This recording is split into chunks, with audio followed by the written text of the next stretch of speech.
talk about Papazian and Ware, like we'll touch on that on camera. And now what's our explanation for why we're so far out from the fight? It's just people still filing in. It's going to be, you know, packed house. And yeah, we're expecting, as always, but more so. Always a packed crowd, but tonight even more so. Yeah. This event sold out weeks ago, Jonathan, blah, blah, blah, tickets. Did your balls smell like prune juice? They're going to after we get done with this.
Babylon, blood clot. On your head.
Hello, everyone, and welcome inside the Sportsman's Lodge in Studio City, California. Welcome live on SureDog.com. I'm Todd Kennelly, along with Jonathan King. Jonathan, tonight, California Extreme Fighting presents CXF7. Seems like yesterday was CXF1. Locked and loaded, and my friend, that is a fitting title tonight because we've got 3 big championship fights loaded up in the chamber, heading your way, fight fans, including our main event. Jonathan, I know you know about the history between the two that will compete tonight for the vacant bantamweight title. Yeah, tonight the main event, we got Jared the Jackhammer Papazian and Terion Flash Ware, 2 very familiar fighters to the SoCal fight scene. And Todd, you know, these guys have faced each other not once, but twice before.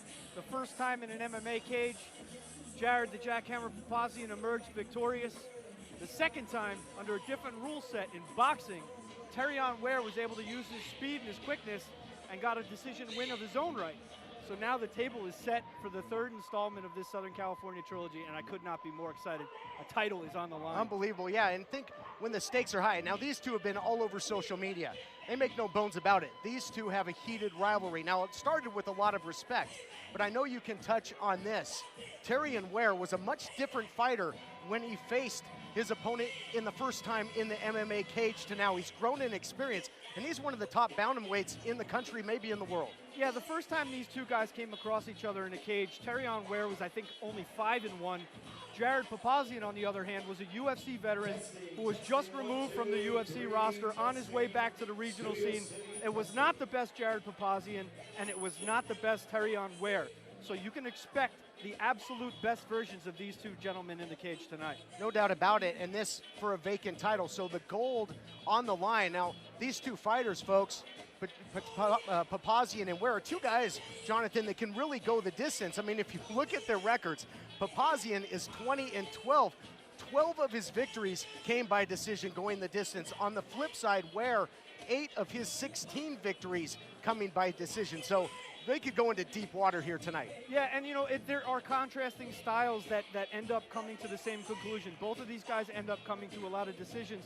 Jared Papazian is more of a grinder. He's got great cardio, excellent wrestling, good jiu-jitsu skills.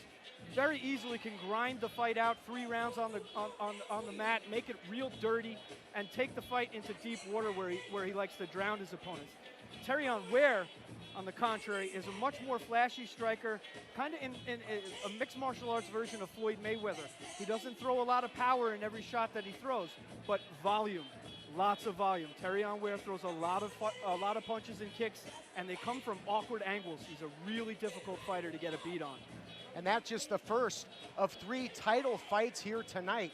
Mike Jasper, the only one coming in a defending champion as he puts the title on the line against Rivera. Absolutely. Mike Jasper comes from us from a great camp, fights out of Saxon's Muay Thai. A lot of Saxon's Muay Thai fighters perform here inside of our cage. And this young man came to us the last CXF, took on a really tough Vardan Cholinian, former World Series of Fighting competitor, and was able to beat him in a 3-round decision, earning the CXF title. But Todd, they always say, a true champion isn't a champion until he defends that title. And tonight, he's got a tough task in Jonathan Rivera in front of him. His first title defense, and then, of course, another vacant title. It's going to be the featherweight championship on the line. 2 hungry competitors going after that prestigious title here tonight, as it's going to be Sergey Manassian returning to the CFF cage. Absolutely. I have a lot of pride in this fight. Sergey Manassian and Chase Gibson, both of them have kind of come from their adolescence in the CXF cage. They've grown as professionals here. I've watched Chase Gibson compete since his first amateur fight. Sarab Manassian, or Sergey Manassian as he likes to be called, fought in Russia. He's trained with BJ Penn, and both of these guys are coming off beautiful wins in the CXF cage last time they were out, and they've earned their shot at the vacant title. And it's a toss-up, whoever wins this one. It's going to be a hell of a fight. And Chase Gibson coming off of 3 consecutive victories, so he certainly has the hot hand coming in. Will he take home the gold? 3 championship fights, 8 fights in all. What a night it's going to be. Now, Jonathan, we've got fans. This thing has been sold out for weeks. Fans still packing in, and that's why you haven't heard the opening bell yet, fans. And in a moment, we're going to take the cameras around, and you can enjoy some of the sights, the sounds, the atmosphere that is California Extreme Fighting.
Studio City, we are just moments away from getting started. A quick reminder, if by chance have parked by the loading docks, they are towing. We need to get the ambulance in here, so please, if you park by the loading dock, just move it real quick so we can get things underway here, Studio City. Thank you.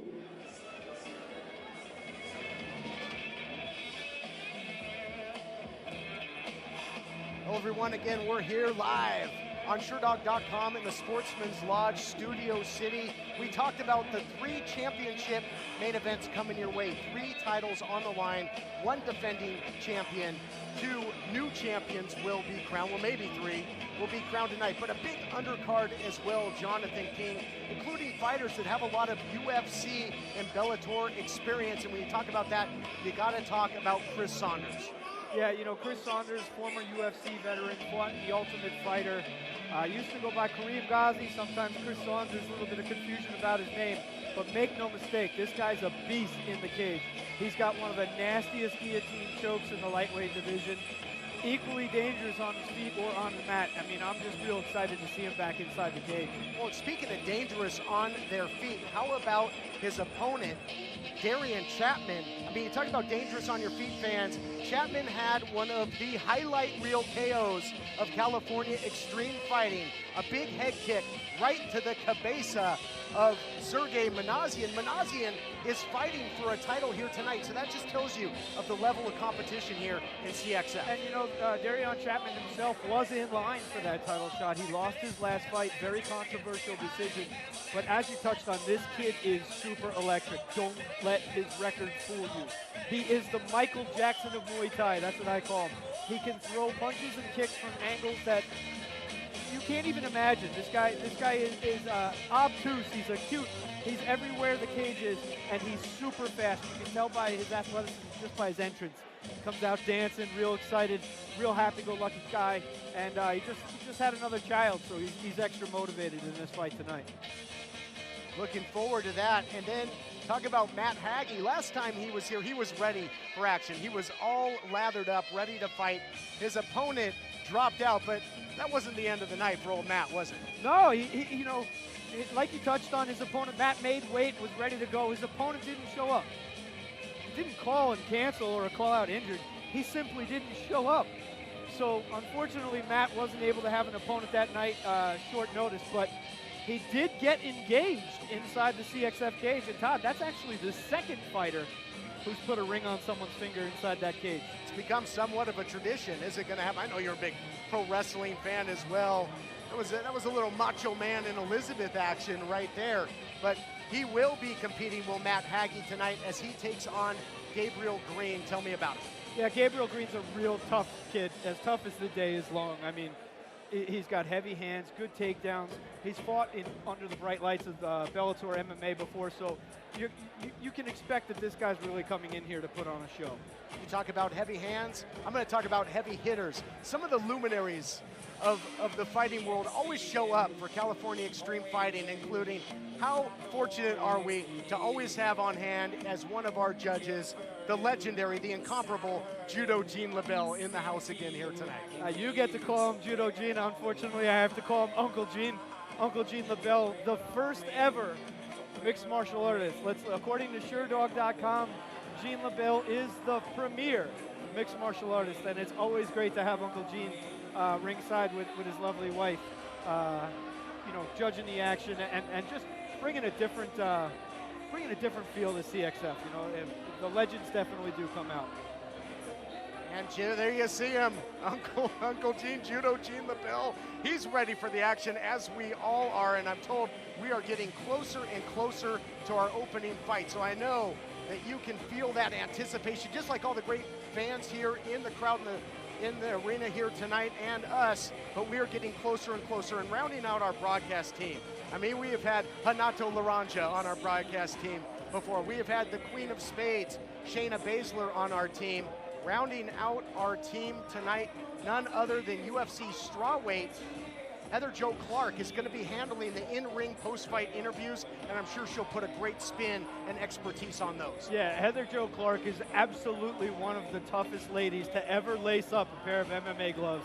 And I'm speaking for you and myself, it's just an absolute honor to have her here. Tonight, so I'm just really looking forward to seeing her inside the CXF cage. And Barry Egat is going to be our ring announcer here tonight. He has ring announced countless championship fights in the squared circle for boxing, the Sweet Science, as well as the MMA cage. Well, he's got 3 more championship fights to introduce here tonight. 8 big fights in all, and we are only a few minutes away. Take one more look at the sights, the sounds of Studio City, and we're gonna ramp it up and get ready for action. CXF 7, locked and loaded, coming your way.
Makes me feel alive.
Welcome back, everybody, inside the Sportsman's Lodge, Studio City, California.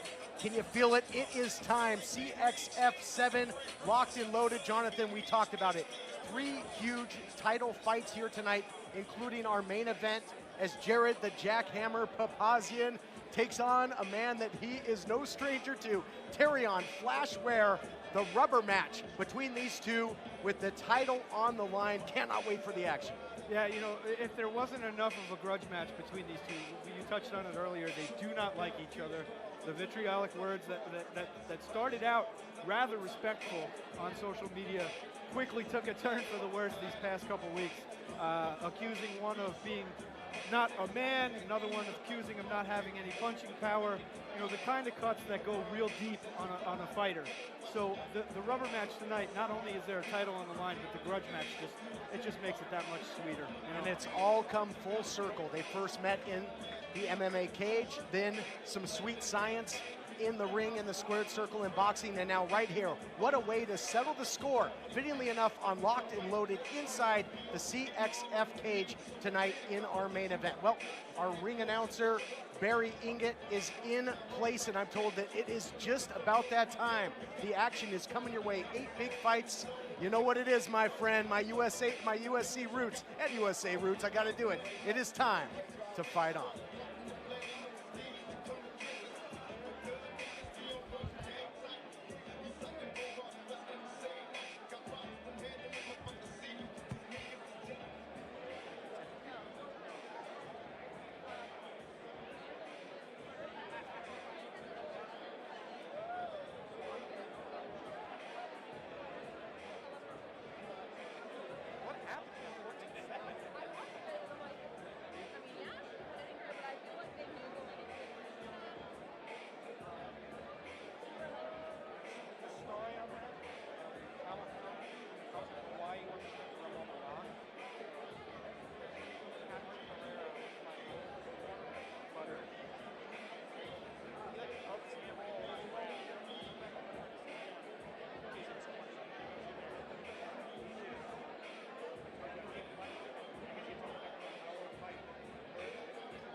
Studio City making his way to the cage first.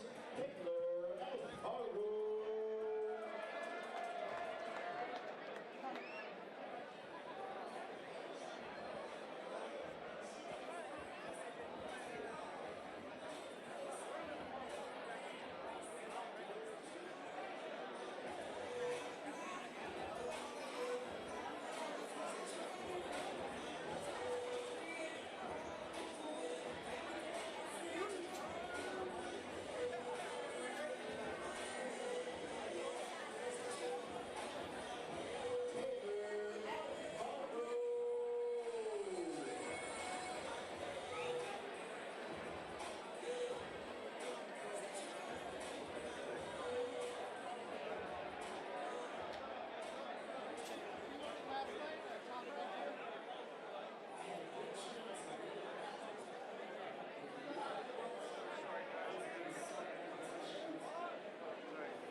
This, but I guarantee you it will be well worth it as we are now set for action. And there you see Taylor Alfaro making his way to the cage, Jonathan. Alfaro 0-1. His lone fight, his lone loss of his career came right here in CXF. Yeah, Taylor Alfaro, he trains with a lot of great fighters. And when you have a fighter who doesn't have the experience that Alfaro has this early in his career, that's really what you look at. You got Chad George right there. Of course, former CXF champion Dominic Clark in his corner. Trains at CMMA, California Mixed Martial Arts. It's really become one of the hotbeds for Southern California MMA. So Taylor Alfaro back inside the CXF cage looking to do big things. And it was really a baptism by fire for Alfaro, running into an absolute buzzsaw in Kyler Phillips in that first fight here in the CXF cage. Yeah, Kyler Phillips is perhaps, his nickname says it all. He really is a matrix. Somewhat of a juggernaut, as you said, but both of them had equal records at the time, and it was Phillips whose pedigree really proved to be different that night. But since then, Alfaro's taken almost a year off, and he's done a lot of great things to refine his game, working with Chad George and Dominic Clark. A couple of those guys, of course, CMMA's got a lot of lighter weight fighters that everybody knows about, so looking for big things from this young man.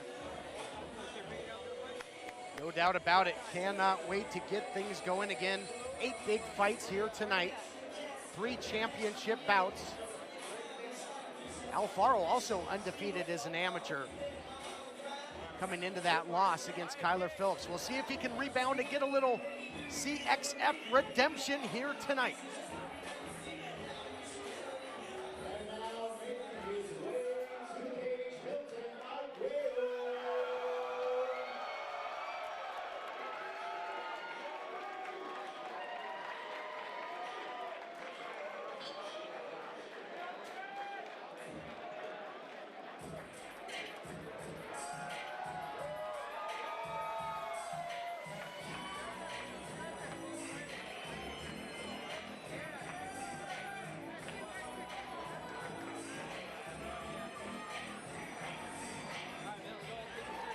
Good reaction for Milton Aguo.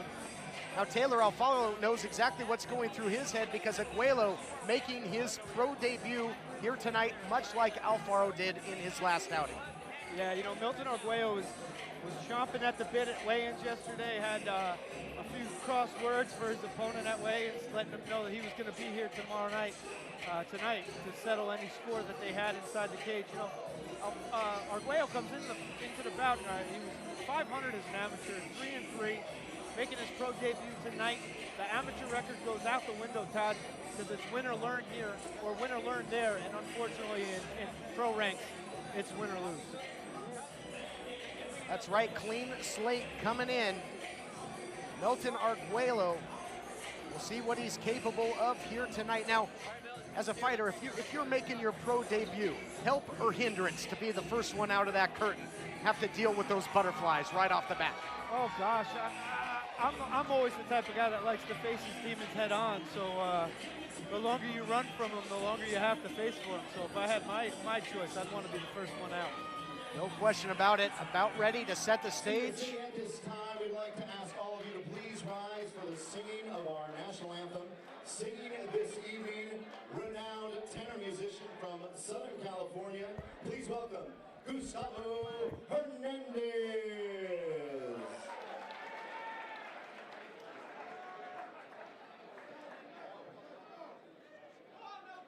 Oh, say, can you see by the dawn's early light what so proudly we hailed at the twilight's last gleaming, whose broad stripes and bright stars through the perilous fight o'er the ramparts we watched were so gallantly streaming,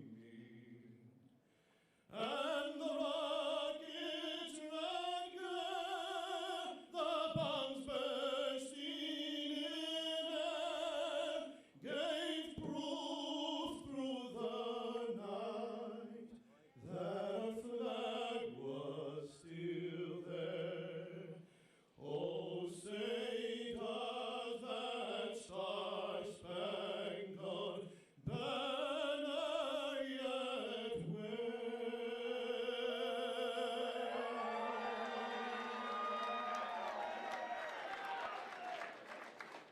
o'er the land of the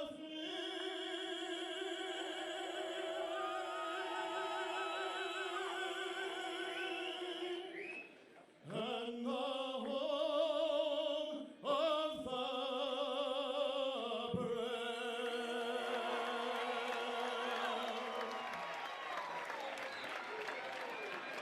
Gustavo Hernandez. Wow, what a way to get the night kicked off. Ladies and gentlemen, damas y caballeros, good evening and welcome to an incredible night of championship MMA here at the Sportsman's Lodge in Studio City, California. Tonight, Lights Out Promotions in association with Bash Entertainment bring you CXF7 Locked and Loaded. All of tonight's action is sanctioned by the California State Athletic Commission, the Commissioner, John Carvelli, the Executive Officer, Mr. Andy Foster, the Commissioner in attendance this evening, Martha Shanier-Quides. The judges scoring the bouts at ringside this evening, Chris Crail, Jackie Denkin, Gene LaBelle, and Frank Trigg. The physicians at ringside this evening, Dr. Blair Cranston and Dr. Kyle Beard. And the timekeeper this evening, Mr. Mike North. Studio City, here we go. The first bout of the evening scheduled for 3 5-minute rounds in the bantamweight division. The man in charge of the action once the bell sounds, Mr. Frank Trigg. Introducing first, fighting out of the blue corner to my left, wearing the black trunks. He weighed in at 135.2 pounds, fighting in his second professional fight out of Los Angeles, California. Here is Taylor Alfaro.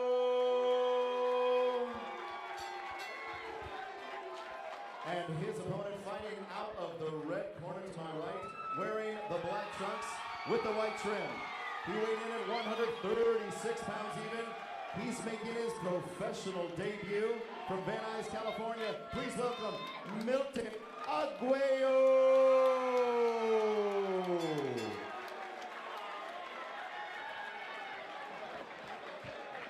Stage is set. We're not quite to summertime yet, but I expect some fireworks inside the CXF cage here tonight. Alfaro in the charcoal taking on Aguo in the black. Both of these guys absolutely chomping at the bit like a couple racehorses, just dying to get busy. Bell sounds we're set for 3 5-minute rounds, as will all our contests be here tonight. You notice immediately Aguo starts out moving to his left as Taylor's looking to paw with that lead jab, Todd. It looks like he's content to counter here. Oh, and he caught him. Beautiful job countering that straight right hand off the kick. Exactly right. Aguo was measuring him with those leg kicks early, trying to judge that distance. Caught the leg and caught him right on the button, and again. Same exact thing. Taylor Alfaro's looking for that. If Milton Aguo's going to throw that body kick, he's going to have to set it up with his hands. He got a little successful there, but now he's 1 for 3, Todd. Great counter punching thus far by Taylor Alfaro.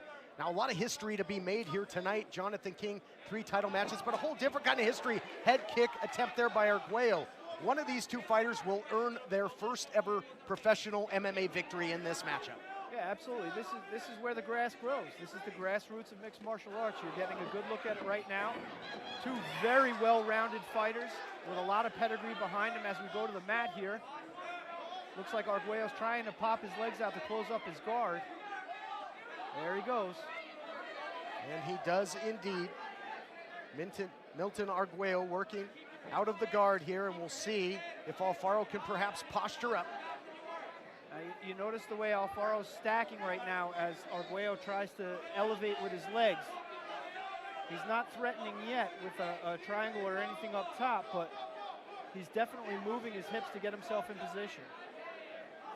How about Frank Trigg, the official for this one? You know he's going to want to see some action. Oh, he's got the omoplata. Sure does, has that shoulder lock in, out of the scramble. Excellent job to reverse that scramble by Taylor Alfaro. Nice elbow on the inside lands for Alfaro.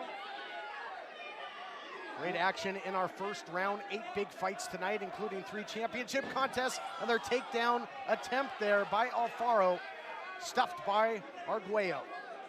Yeah, we're getting a different Taylor Alfaro inside the CXF cage than last time. He's really been putting in the work. Wants to avenge that loss, wants to get his first victory, get to 500. And again, Aguo making his pro debut, and he wants to do it in grand fashion here. Another takedown attempt by Alfaro, cannot complete it. Alfaro's got his hands connected, so it's just a matter of time. How much of these attempts are taken out of Alfaro, though, as well, Jonathan? But, you know, just going by where Taylor Alfaro trains, he trains in an absolute slaughterhouse. So guys like Chad George and Dominic Clark and Jonathan Quiros, who went viral with his last performance at CXF MMA, this is just another day at the office for Taylor Alfaro. Showing a lot of composure thus far in this bout, the early counter punching. Now the takedown attempts as Aguo tries to get some going, looking for a throw, but quickly out of there was Alfaro. Yeah, Taylor Alfaro looked like he was about to fall for that, but quickly got his hips away and was able to maintain position. Aguo just not quick enough with that judo toss.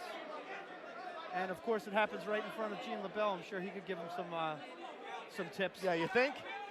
He wrote the book, now, literally. If you notice here, Taylor is right in front of his coach, Chad George, calmly telling Taylor Alfaro what to do here. Very patient work from Taylor Alfaro so far. Valuable placement here for Taylor Alfaro, who tries to strike with some ground and pound, trying to unleash those forearms, those elbows, and he is doing so. Yeah, it's a bad neighborhood for Milton Arguello for many reasons right now. This is not valuable real estate. He wants to get up and get away from that corner. Taylor Alfaro really starting to soften him up with that ground and pound here, Todd. Taylor Alfaro is doing just that, and he is dictating the pace of this first round. Time of possession of offense certainly in his favor. Man, he's lethal with these elbows. He might just be able to finish. And if you notice how compact the elbows are, Alfaro's not rearing back to throw heavy punches. He's keeping his chest on chest pressure perfect. He's not giving up position to strike, which is a very educated philosophy for a fighter who's 0-1. Staying very busy but effective with the striking as well. Inside 10 seconds to go in a round that is now being dominated by Taylor Alfaro.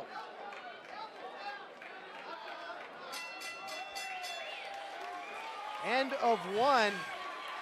Alfaro looking good, looking for his first victory.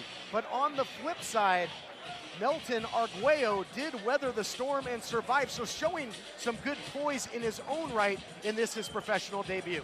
Absolutely, you know, he's obviously a gamer. He showed some great kicks early on. I do have to question somewhat of his game plan at this point. We'll see if the guys in the corner could fix this on the fly, but for Milton Arguello, he's going to want to keep the fight standing, keep where he has the distance, utilize those long strikes. And for Taylor Alfaro, it's just business as usual. Just another day at the grindhouse. And you see crew Rod McIver, Chad George in there.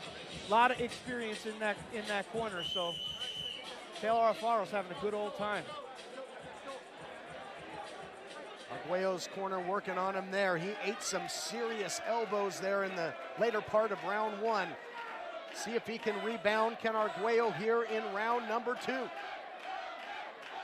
Crowd really starting to get behind Arguello there, Todd. Certainly has that sixth man aspect here tonight. We'll see if it will benefit him. They have to change things up here in round two. Again, just by early appearances, Taylor Alfaro takes to the middle of the cage like he did in the first round. And Milton Arguello dances to the outside, moving to Alfaro's right. Arguello trying to come up the middle with the kick there. The kick's not effective for him in the first round. In fact, cost him two nice counter punches by Alfaro in the first round. And you see how Taylor Alfaro's throwing that lead jab hand out. That's not just to measure. It's to kind of instigate a punch from Arguello. It's instigating the counter. You don't just want to wait on the punch. You want to dictate when your opponent throws that punch that you're going to counter. And that's what Taylor Alfaro is doing right there. He's measuring with that hand. And it's getting Arguello to start to look for an opening to land. Now that could be bad because, as we've seen, Taylor Alfaro is just waiting for the counter. Once again, left hook. Big body kick up the middle, partially blocked by Alfaro, but you can hear the crowd react as it echoes off the walls of the Sportsman's Lodge. Oh, He went upstairs! Taylor Alfaro caught it, but make no mistake, shin to dome for Milton Arguello there. Fortunate there for Alfaro to quickly secure the takedown after that head kick attempt. Now going upstairs, triangle perhaps. Oh, he might have it. Oh, Taylor popped his head free. Great work by both fighters. Alfaro now into the full mount. Good hip escape there for Arguello to get back, but out of the frying pan into the fire. Absolutely right, my friend. And now working out of the closed guard.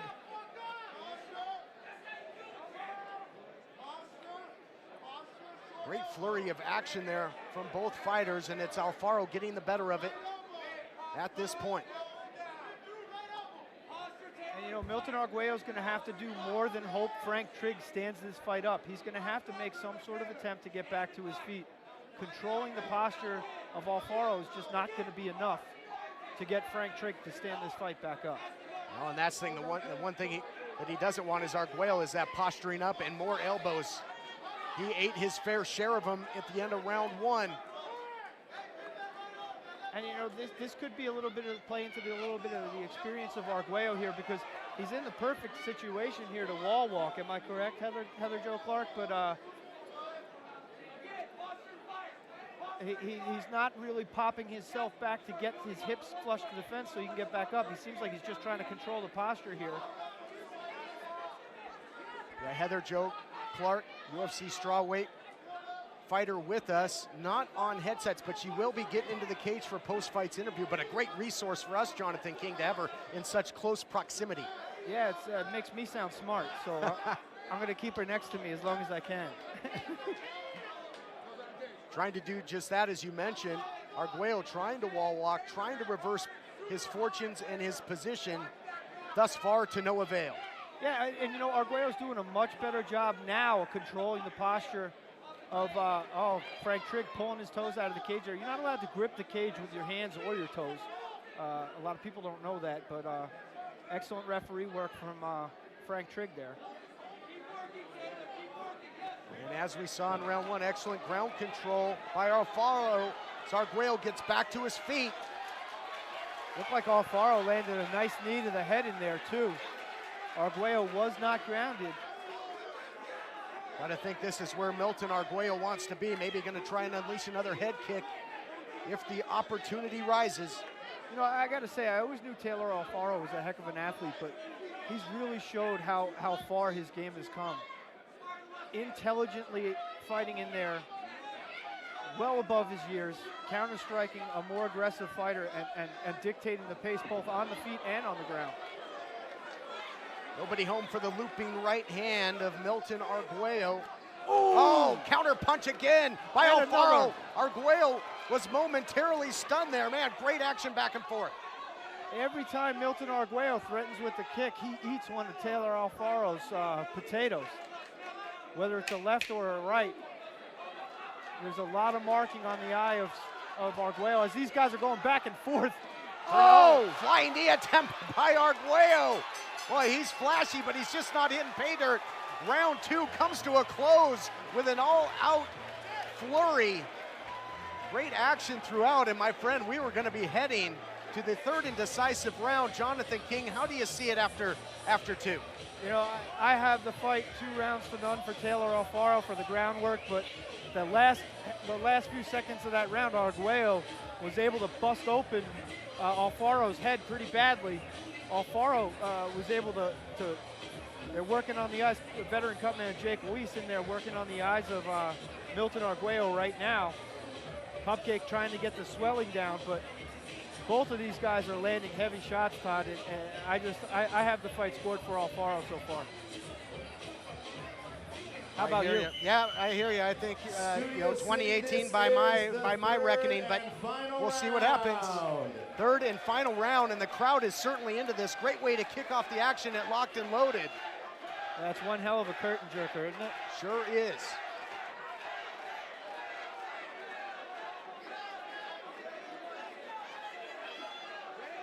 Twinkle Toes calling him to the center. Here we go, Todd.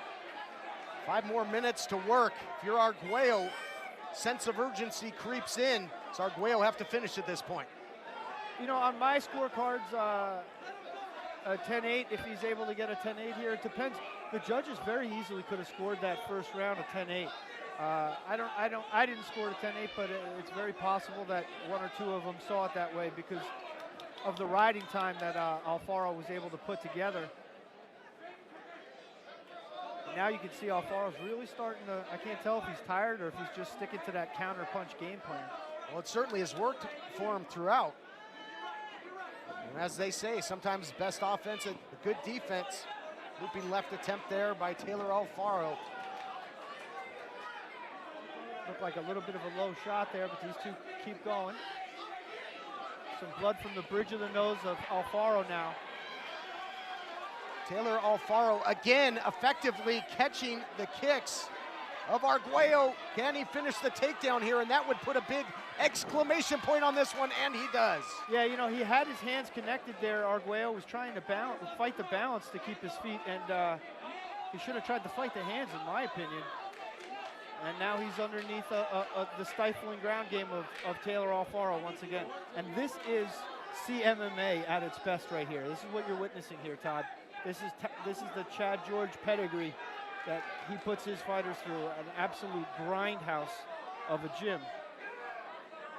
And that is what Alfaro looks to do right now, and that is grind out a victory only moments away.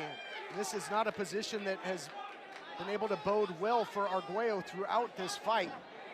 It's been relatively ineffective off his back. Yeah, Arguello's doing a decent enough job to try to score a little bit from the ground, but you're going to have a hard time convincing the judges that you can win a fight from your back. Certainly looks to be holding on, hoping for that Frank Triggs stand-up, but it has not come to fruition thus far. And, well, first time for everything, Jonathan King.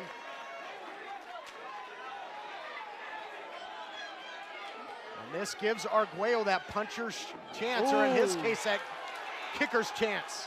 That was a nice sharp right hand followed by a head kick. Arguello starting to get loose, but Alfaro goes back to his bread and butter and just brings the fight to the mat. See that crimson mask starting to form on the face of Milton Aguo, and another good kick attempt by Aguo, but man, Alfaro has been like a spider just webbing a weave to draw in Aguo throughout this fight, looking for another pivotal takedown. You know, these are two very evenly matched fighters. So in my head, I'm of the opinion that this fight could be won in the corner. So depending on the game plan that was being instituted, I think that was going to decide the winner or the loser. But as I say that, Aguo sprawled out, takes his back. Oh, don't tell me. Last minute rear naked submission attempt here. Taylor Alfaro does a great job to scramble out of that bad situation and parlay it into a single leg here. Now maybe the makings of a Kimura, but really cranking on that arm. Great submission attempt, however, by Aguo, showing that he's got a lot of heart. It's pumping some of that blood out. See it all over his face. Make no mistake, that is a very talented young mixed martial artist in there. He just happens to be in against another a fellow talented mixed martial artist. CXF, we don't put together tomato cans here, so you really have to earn your wins, whether it's a debut or a title fight, and you're witnessing that here. This one getting into war of attrition territory. What a battle it has been, as you mentioned, my friend. Excellent curtain jerker, as you called it. Great opening contest. Great way to kick off the action. Oh, and a knee now. Aguo just will not give up. He wants to finish this thing. Sense of urgency. Blitzing offense now by Aguo. Yeah, Alfaro's feeling it right now. You could tell the demeanor has changed. He's no longer just tired. He's definitely rocked. Oh, spinning elbow. And another big knee right up the middle. And Alfaro is nearly out on his feet.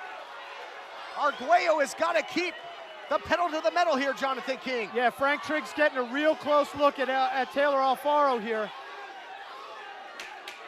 10 seconds to work now. Oh, nice left hand from Taylor Alfaro. Beautiful counter punch. And again, wow, what a fight, my goodness. What a fight, oh my God.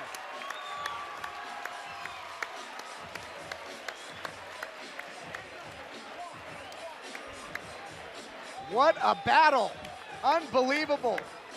Alfaro grinds out the first round. Good flurry at the end of second, and my goodness, some incredible strikes by Aguo in that third round. Might have done enough to win that round, but I don't know if he did enough to take over this fight and steal it from Alfaro. What a battle. To borrow a quote from my one of my heroes, Mauro Ronaldo, Mamma Mia. Oh my God, what a great way to open the night. Taylor Alfaro, Milton Aguo performing like they're in the main event themselves. And if that doesn't set the tone for the evening, Todd, I don't know what does. Certainly did. Going to be a hard act to follow. And look, the respect shows its form. Both of these warriors earned each other's respect. No love lost before the weigh-ins. But you know, both of these warriors put on one hell of an effort. Well, whoever is going to take home their first professional MMA victory here, whether it be Alfaro or Aguo, they certainly earned it. I'll tell you what, Todd, I would not want to be adding the 10s and 9s on this one.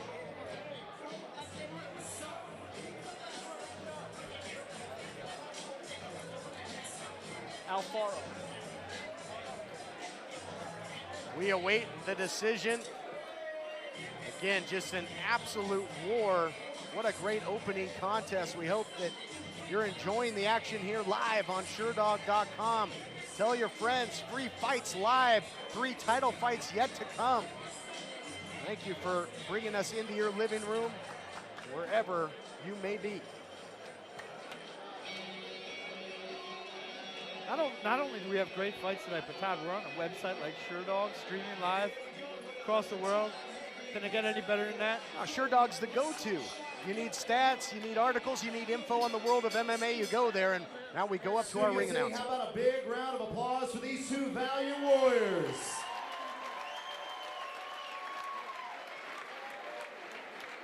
To the scorecards we go.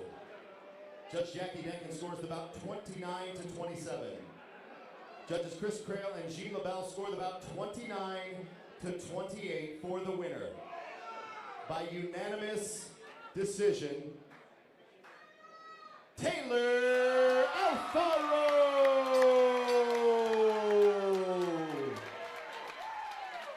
Taylor Alfaro gets the victory, and Heather Jo Clark. Real quickly, we are so lucky to have in attendance this evening and proud to have our current MMA strawweight star. I'm going to be handling the ringside stuff over to her. She'll handle all of the interviews inside here. Let's give a big round of applause for the Hurricane from the MMA, Heather Jo Clark. Thank you very much. Go get your interview. Go get your interview. Hey, Taylor, how you? I'm great, Heather. How are you? I'm doing damn good. So everyone, that's why you're like, you know, I've been to 2 World Fairs, and all that gas station, never seen a fight like that. Well, I gotta say that the key to this fight was wrestling, right?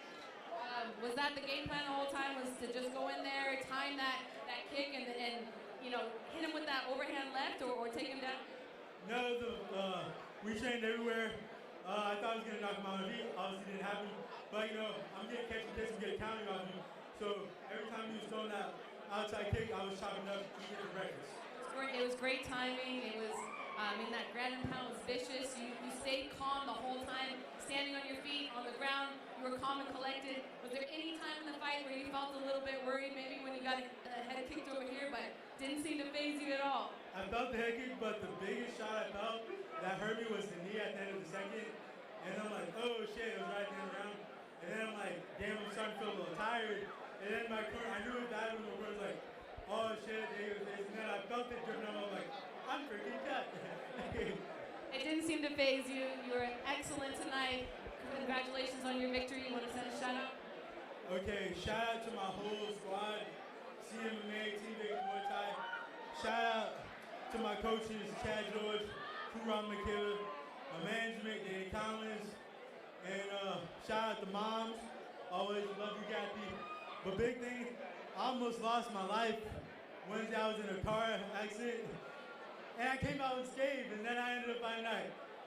I'm living life every one moment at a time, and I'm blessed.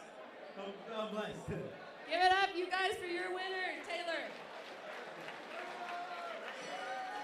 Taylor Alfaro, Thank you, Heather. thank you, Congratulations, Heather Jo Taylor. Clark, the Hurricane. That whole fight was a hurricane. Absolutely, it was. You know, a couple of our friends are actually watching us on SureDog tonight, Todd. We're getting a couple messages on Facebook. Check us out on Facebook. Follow us on social media. Hit us up. Let us know you're watching.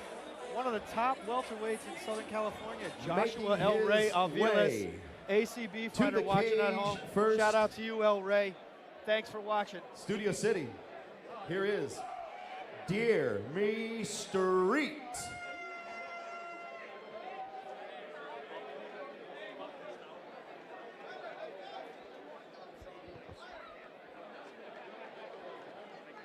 Dear Me Street about to make his way to the cage, and like Aguo making his pro debut, well, will he make a battle of it much like Milton Aguo did? What a first contest we had. Absolutely. You couldn't ask for a better fight. I mean, if you were to architect a house or a fight to be your house, that would be the first one of the evening. What a great fight. Wow, I'm at a loss for words. And now we get to see the big boys, Todd. No doubt about it. Dear Me Street entering the professional ranks for the first time. 1 and 2 as an amateur, and as we get set for action, bring it to you live right here on SureDog.com. We couldn't do it without our great sponsors. California Extreme Fighting, brought to you tonight by the law offices of Alan Saralu, Circle of Brawlers, Smog Zone, Help You Save Insurance Services, Fight Me Clothing, Dream Team Holdings, and First Choice Injury Clinic. We thank our great sponsors, and we thank all of you great fight fans for joining us live on SureDog.com.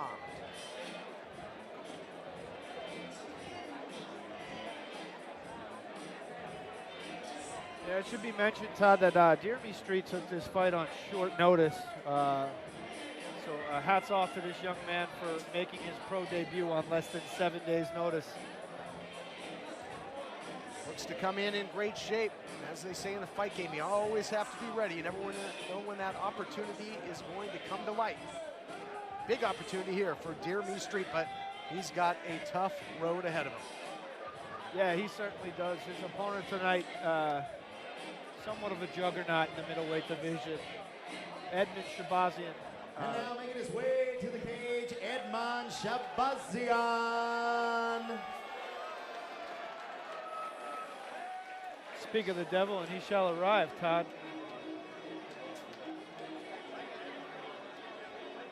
Well, as they say, and for the devil sent the beast with wrath because he knew time would be short, and time was short for Shabazian's last opponent. Finished the fight in the very first round with a big head kick followed by punches to put his opponent away by TKO.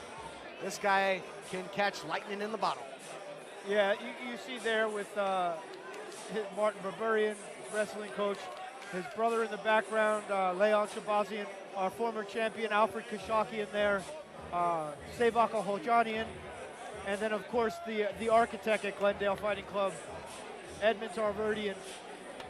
And I got to tell you, Edmond Shabazian has quickly become one of the top prospects over at Glendale. This kid's got excellent boxing, Todd, amazing stand-up, and his ground game is really no slouch either. It's improved tremendously since his amateur days, and he's quickly become 2-0, I believe, as a pro. Or this is his second fight, so he's looking to be 2-0.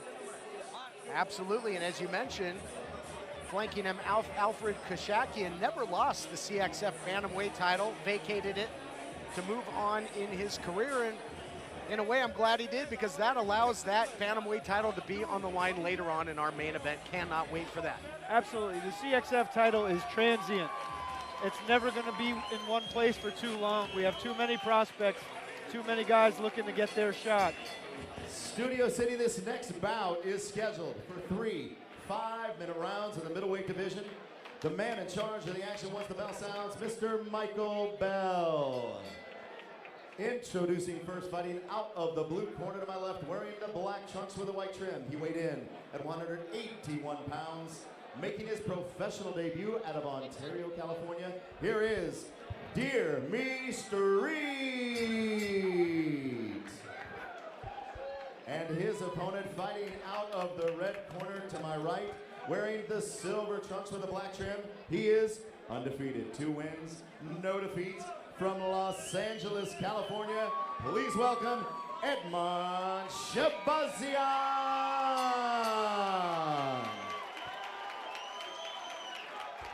Set for 3 5-minute rounds, middleweights in the cage. Dear Me Street in the black, taking on Edmond Shabazian in the gray and black.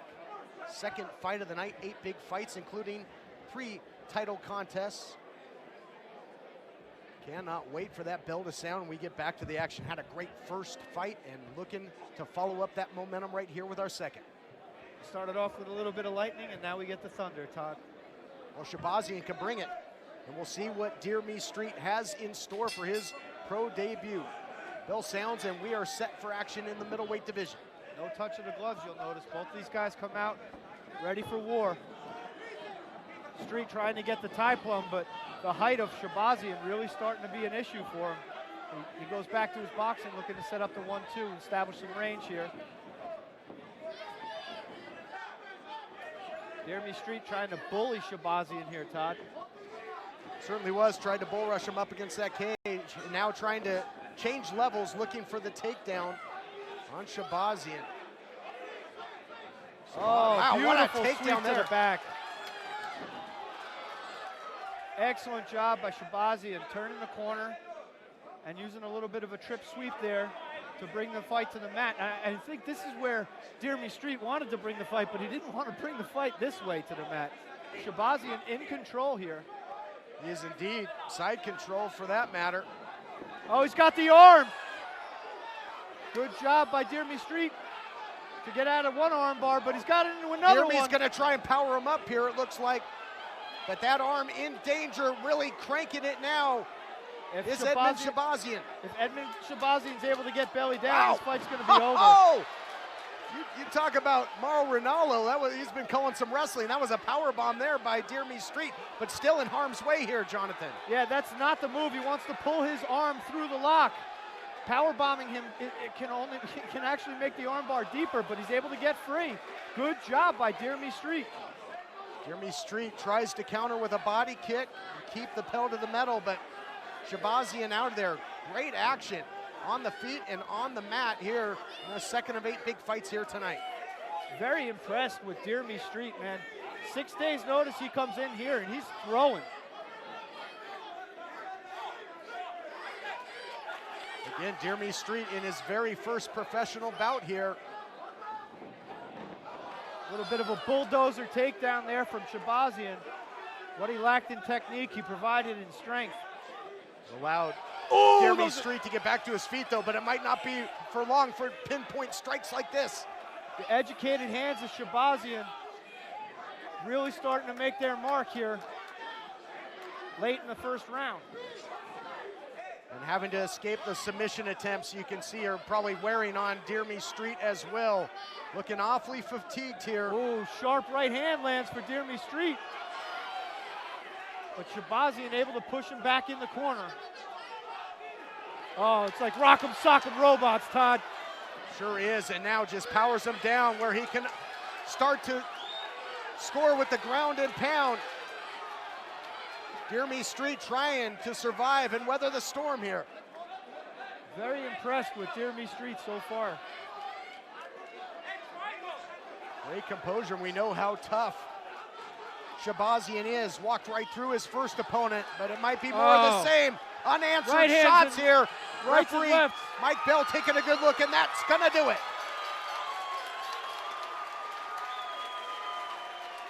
Edmond Shabazian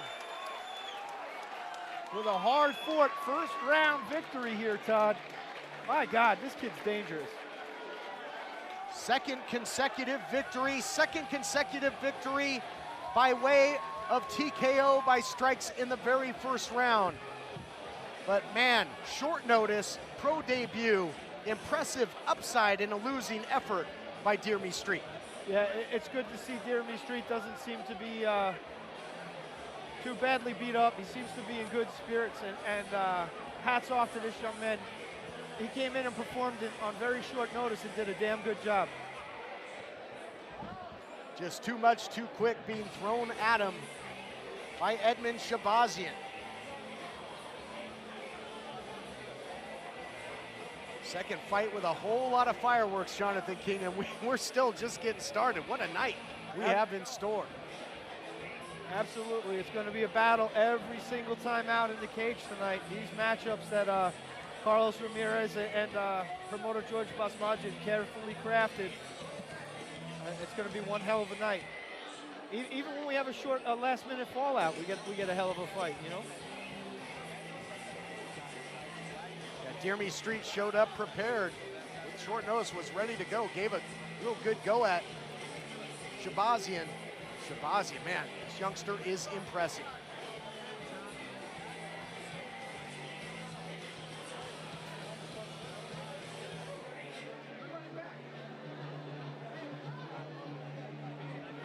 Our ring announcer, Barry Egan, about to make it official.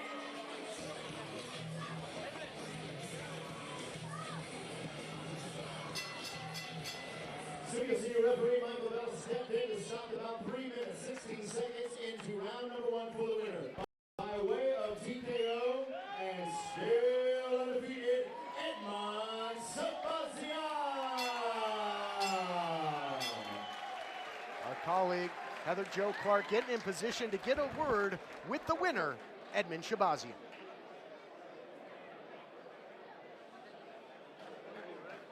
All right, you guys, I'm here with your winner, Edmond. How's it feel to be here with the CXF and for your second fight and going so good? I mean, you almost had that armbar there, and I mean, you know, what's going through your head right now? I feel great. First of all, I want to thank God for this victory and my sponsors, Mr. Martin. Thank you for the support. I just want to thank all my coaches as well. You know, we worked hard for another victory. Was that the game plan the whole time? Was to just go in there and go for those arm bars, get some throws, and just, you know, I mean, what was the game plan going in? We stay ready for anything outside. We're ready for any game plan. Any way the opponent comes, we're ready. I saw that you wobbled him a little bit over here on the cage.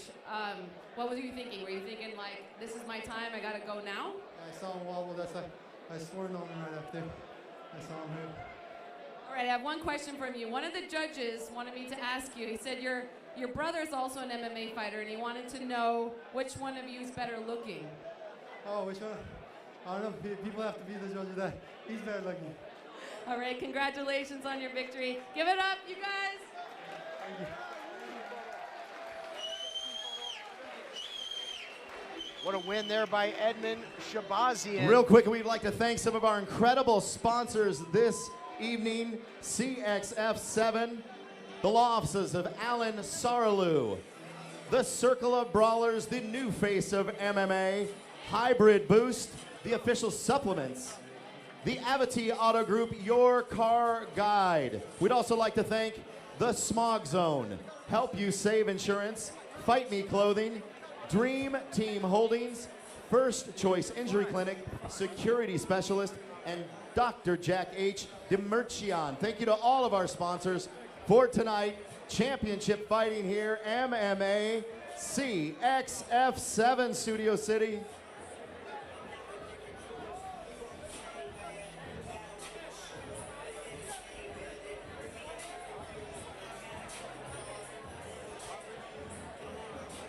A lot of people watching us live on SureDog.com, my friend, including Russell Garcia. Let's give a little shout out to Russell Garcia watching the action. And, you know, from what we saw from Edmond Shabazian, Jonathan, maybe championship gold right here in the CXF in his future.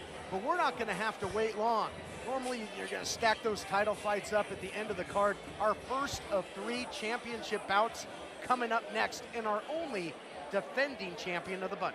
Absolutely. You know, Mike Jasper out of Saxon's Muay Thai. Coming to the Coming to cage defend his crown first, tonight for the very first Jonathan time. Rivera. And the guy that's making the long walk to the cage right now, Jonathan Game Over Rivera, is definitely going to be the toughest test Mike Jasper has faced to date inside of any cage.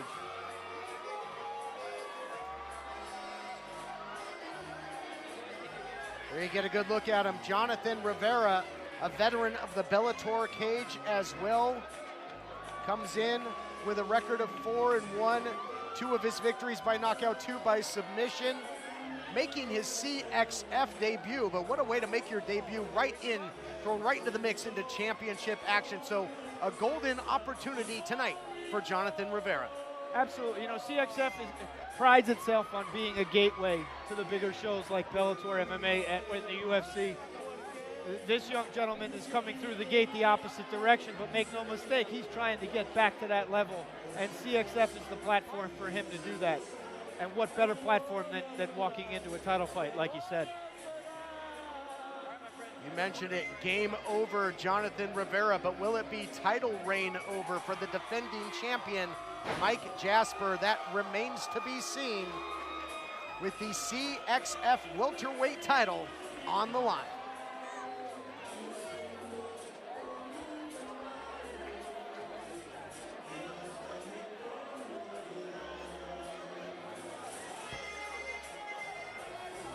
Rivera seems very, very loose, very confident, doesn't he, Jonathan King? Yeah, you know, like you said, Todd, this guy's fought for the Bellator umbrella before. He's been in big arenas, been in the bright lights. And now This is making his nothing new way for him. to the cage, Mike Jasper.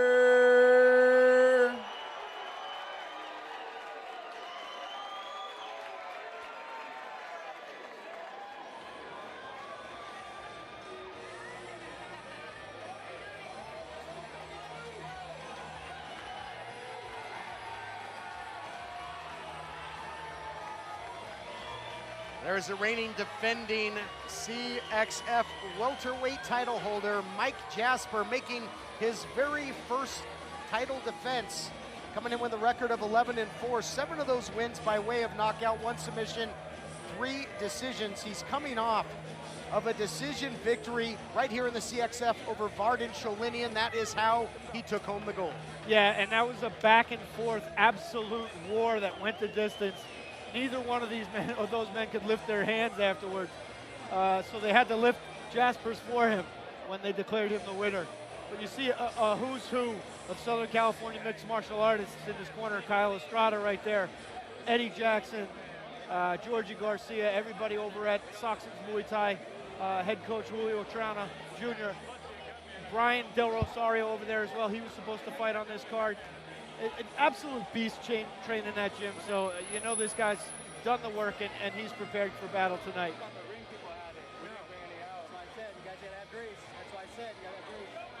No doubt about it, our first of 3 big championship fights. This in the welterweight division, cannot wait for this one.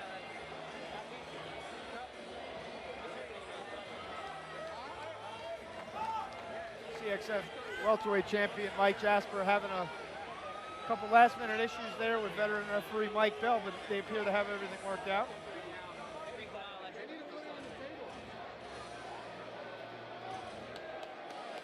It appears there might be an issue with his beard. No. Issue with his beard. That could be the case. Maybe an issue with his mouth guard. We will see, but I'm sure this will be sorted out momentarily. Do you have an issue with his beard, Jonathan King? Listen, as Bill O'Reilly would say, we'll do it live. We're flying without a net here on SureDog TV. Oh, he needed some face paint. That's what it was, Todd. Couldn't go in without his war face. There you go. Getting that Vaseline, and now the champion momentarily will take the cage. Again, reigning defending welterweight champ. There he is, Mike Jasper.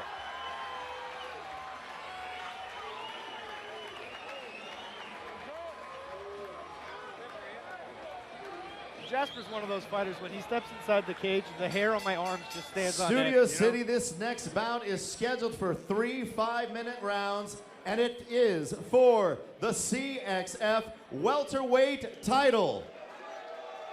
The man in charge of the action once the bell sounds, Mr. Frank Trigg. Here we go. Introducing first, fighting out of the blue corner to my left, wearing the white trunks with the black trim. He weighed in at 169.2 pounds. He has a professional record of 4 wins, only 1 defeat. From Los Angeles, California, please welcome Jonathan Rivera.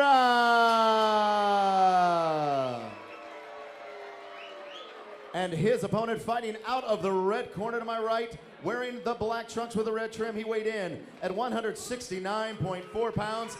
His professional record stands at 11 wins, only 4 defeats. He is the defending CXF welterweight champion from Camarillo, California. Here is Mike Jasper.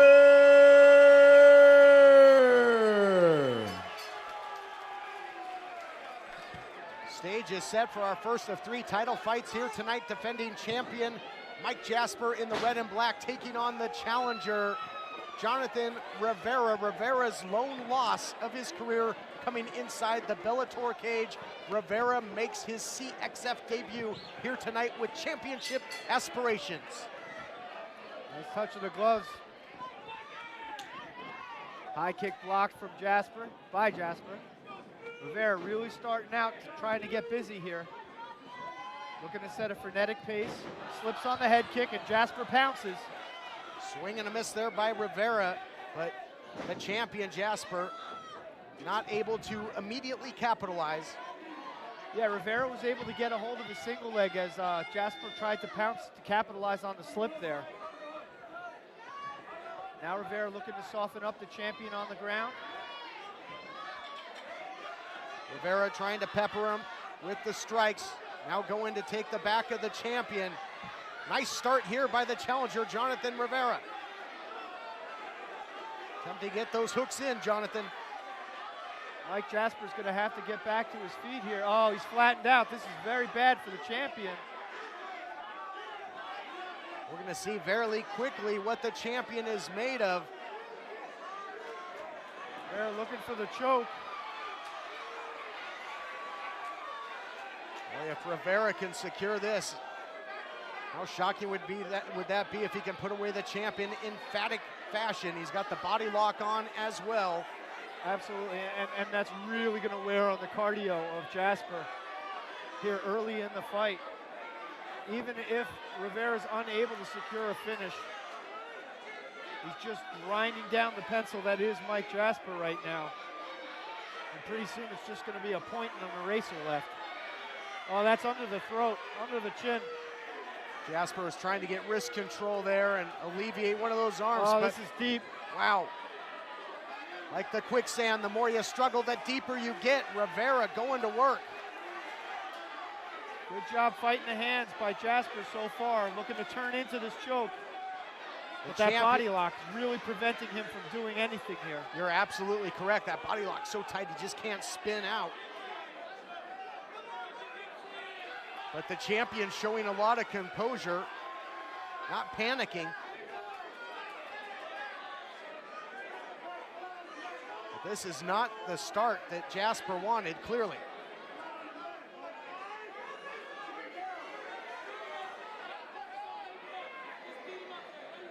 You called it, Jonathan. That body lock is so tight, he just cannot maneuver at all. Yeah, and it's relatively early in the fight, so the sweat not a factor. It affects your breathing, it affects your mindset because it's such a lockdown position.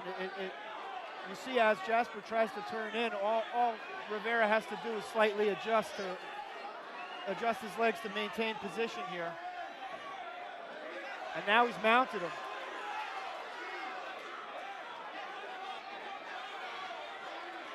Jasper, into the guard now of Jasper, yes. Great job of closing up the guard by Mike Jasper. Now looking to work out of the open guard here. Jasper, the champion, very lucky to escape that rear naked attempt, but what's he he's have got left? A triangle Attempt. Quickly out of that was the challenger Rivera into side control. Yeah, Jonathan over sniffed that triangle before it was able to even get locked in. Game over appears to be one move ahead, one step ahead of the champion so far here in the first round, Todd. Certainly seems that way. Great first round for the challenger as champion tried to escape, and he does. Beautiful leverage there by Jasper. Trying to come out of the blocks offensively here in the first round is the champion. Excellent sweep by Mike Jasper, but you see Rivera has a hold of that arm. He's trying to extend that Kimura, not for a submission, but for a sweep of his own. Great job by Jasper to knee on the arm and break that hold, but now Rivera looking to sweep. Rivera just so active throughout this first round, whether on the offensive or defensive. Trying to make history here tonight in his CXF debut. Both of these veterans are real methodical with their movements.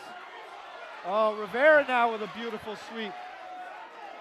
Reversal of position, reversal of fortune there by Jonathan Rivera. Great first round back and forth. Had that old schoolboy headlock that he used to sweep Jasper to his back. Oh, this is like a beautiful transitions down there. I mean, it's like these two are underwater. Incredible as we're only a few seconds remaining. It's a whirling dervish of ground transitions there, Todd. Sure was. Round and round they go.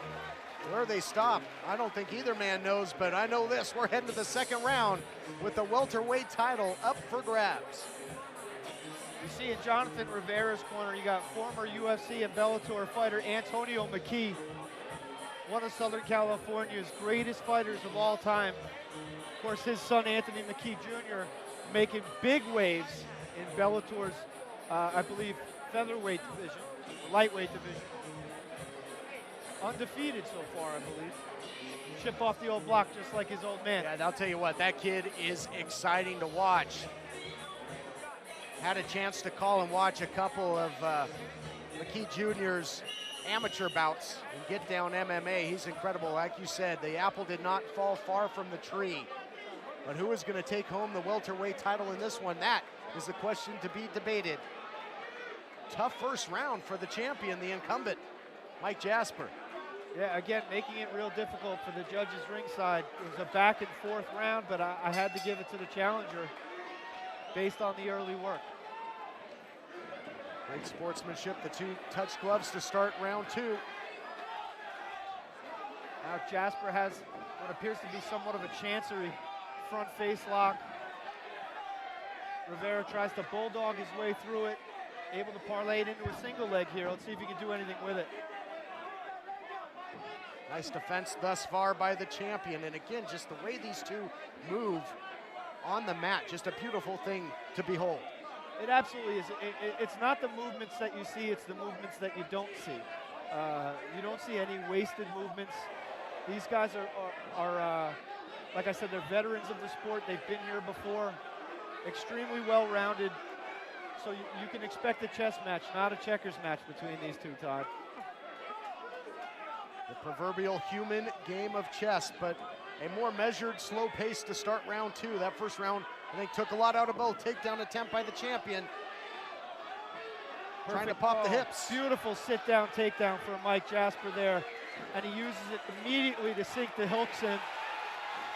And now giving Rivera a little taste of his own medicine. The champion starts to go to work. Punches in bunches on the ground. He's got to get that second hook in.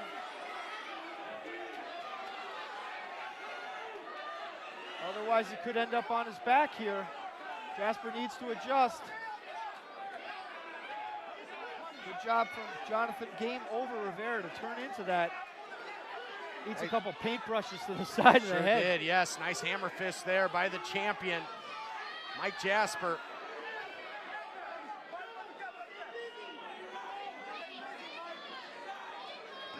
Some more IQ changing elbows landing. Rivera not relinquishing that leg, tries to drive forward, try and reverse his position, but it's not working out for him right now. Shot after shot here by the champ. And Todd, you'll notice how methodical the champion is picking his shots. He's, as we saw in the first fight, guys were going a little bit too aggressive. He's making sure each one of the punches he's throwing has a high chance at landing, a high percentage shot. He doesn't want to give up any position. More great defense there by the champion, Jasper, who continues to strike away now. Wow, big elbow there by the champ. You know that the challenger felt that one. Oh, now Rivera able to transition out. Sloppy technique from Jasper on the ground, but he's able to keep side control from the back. Now he's got the hook in.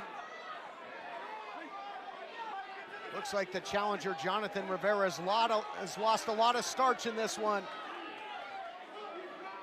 Tough first round for the champion, but he has rebounded in a big way here in round two. Using that almost like a half Nelson there for Jasper to maintain position. Very educated ground and pound here from our champion. Oh, Mike Jasper. Big shots, nowhere for Rivera to go here. Jasper doing his best to piss off Rivera's dentist here. Rivera covering up as he eats shot after shot. The official taking a look at this. Oh, this is Trent gonna stop it? Jasper's got a nice high mount here. Takes the hips of Rivera out of the game. This is the story of two very different rounds thus far in this welterweight championship contest. We'll Jasper have enough time to finish this fight here? He's in good situation. Now mounts him, Todd. Looks like he's got that head and arm.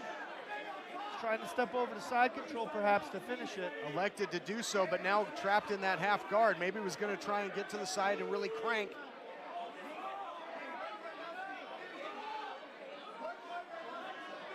Oh, now he's got him mounted again. High mount for Mike Jasper. Boy, Rivera has been on the defensive in essence this entire second round. Jasper playing bongos on the face of Rivera right now. Frank Trigg getting a real close look here. You're correct, my friend. A drum solo indeed. Champion trying to put him away, but kudos to the toughness of the challenger. Rivera just taking a page out of the Goonies, just never say die for the challenger. Yeah, we knew going in that Jonathan Rivera was going to be, like I said earlier, as tough as the day is long. So this fight is definitely not over, Todd. What a second round, man. The challenger, Jonathan Rivera, hard-pressed to get back to a vertical base. How do you see it after two, Jonathan King? I have the fight scored 1-1, one round apiece. Did the champion do enough, though, in that second round to earn a 10-8 round? I mean, he was dominant. That's the telling question is whether the judges saw it 10-8. It was a borderline 10-8 in my mind. You know what? I'm going to have to call that one a 10-8 too. So I have the champion up here after two. Going to be very interesting to see what the challenger Jonathan Rivera has left. Or will his moniker... Studio City, this is the third and final round. Jonathan Rivera's posture and demeanor say a lot right now. He's having a hard time stepping forward, absolutely exhausted. The champion certainly looks to be the fresher of the two fighters here as we enter round three, the third and decisive round, and that is because of a dominant performance in round two. Here we go, third and final round, welterweight title on the line, as we thank you for joining us live on SureDog.com. Jasper starting out on the leg. Both of these guys look like stalking zombies at this point in the fight. Yep, somebody called Rick Grimes. We got a couple walkers that are on the loose. Jasper now has his hands clasped on the waist. Rivera doing a good job of trying to fight those hands. He does not want to go right where he's at. Another sit-down takedown by the champion. Which was the challenger's undoing in round two. More of the same thus far in the third and final round. Rivera, again, makes the mistake of going for that single leg, but now he's able to get the back of Jasper. Jonathan Rivera, so tough. I mean, just when you think you got him dead to rights, he finds a way. Perhaps his nickname refers to the fact with him, the game is never over. It is never over, that's right. I didn't hear no bell, not yet. Both hooks in for Rivera. And more importantly, he's got wrist control on Jasper. Essentially making him a one-armed fighter right now. Jasper. Oh, Rivera's really high now on the shoulders of Jasper. But a body lock there by Rivera, and now he's got a hold of the leg here.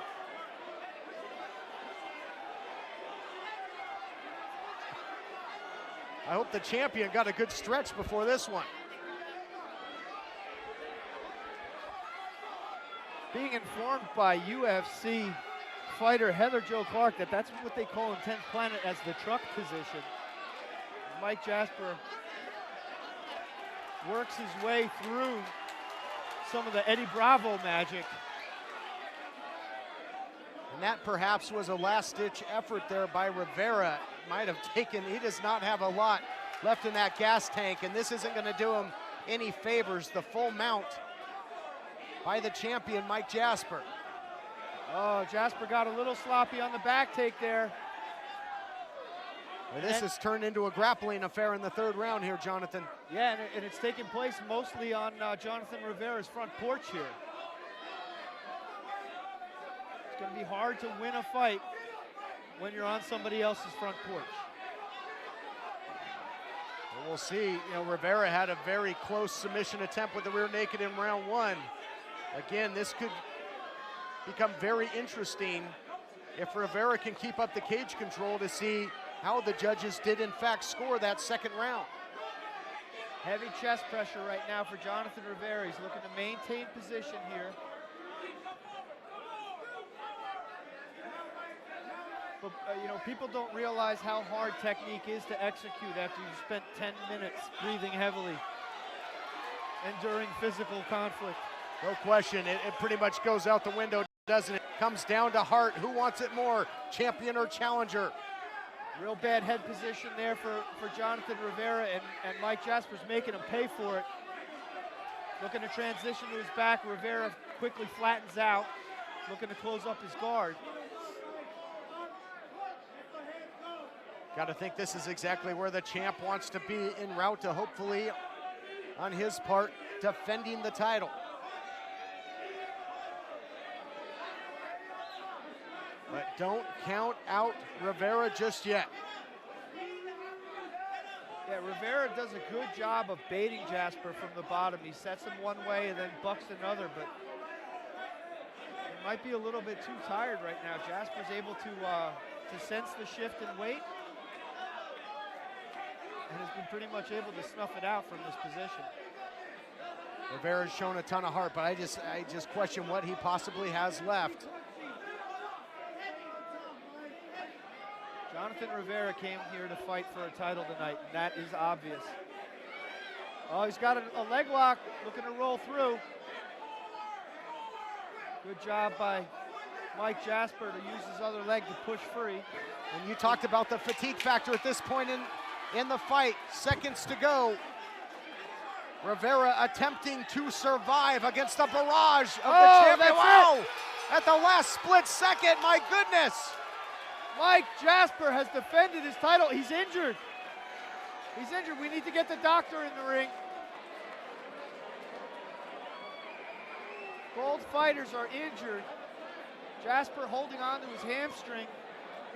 I don't know if he's cramping up or if it tore. Well, he was all kinds of stretched out earlier in that truck position, and the champion writhing in pain, but was able to secure the victory by the skin of his teeth there in the last seconds, and we certainly hope that the champ will be okay as we lay out here for a minute, folks. Yeah, there's a lot of swelling on the leg of Jasper. It does not look good.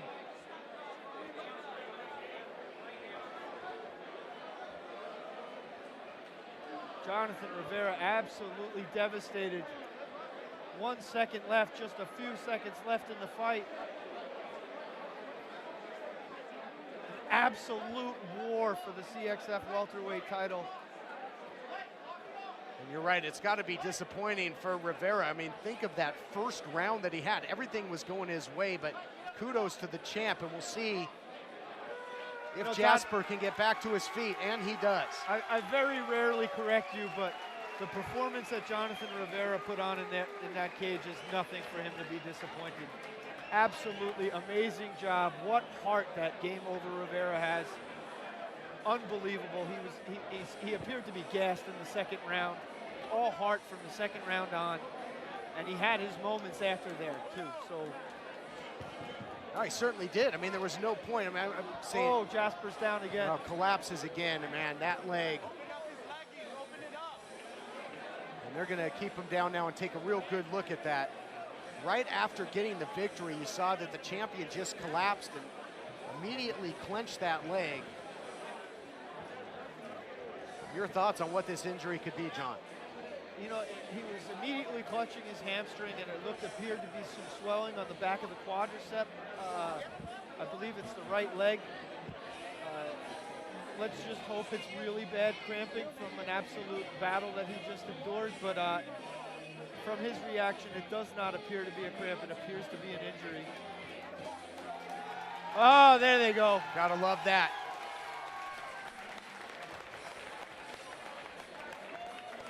Jasper enough left to put those arms up in victory, and man, oh man, did he ever earn it against an ultra tough, ultra game Jonathan Rivera.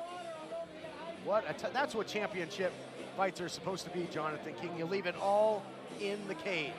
Absolutely. You know, the investment that these guys put in on a daily basis in the gym, it goes unknown, it goes unseen. People don't realize that 7 weeks before this fight, Jonathan Rivera and Mike Jasper began their preparation. Everything else goes to the wayside.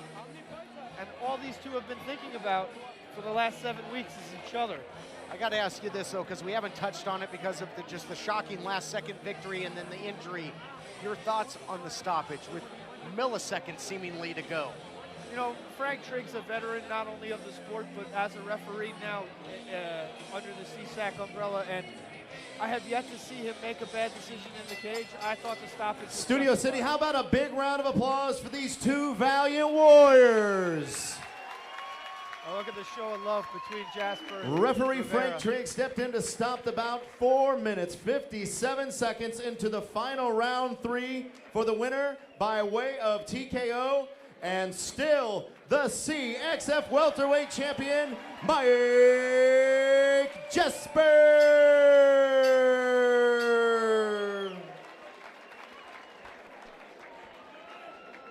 What a victory by the champion, Mike Jasper, and great to see him back on his feet, and I certainly hope not a serious injury because I want to see him return to defend that gold. All right, guys, I'm here with your winner and still Mike Jasper. Well, Mike, I know everybody's dying to know, what happened. Hold on, you can hold on to me, it's good. Walk us through. I know that knee bar was tight. I was right next to you when that happened. Talk to us, what happened? First, I want to say thank you, all you guys that came,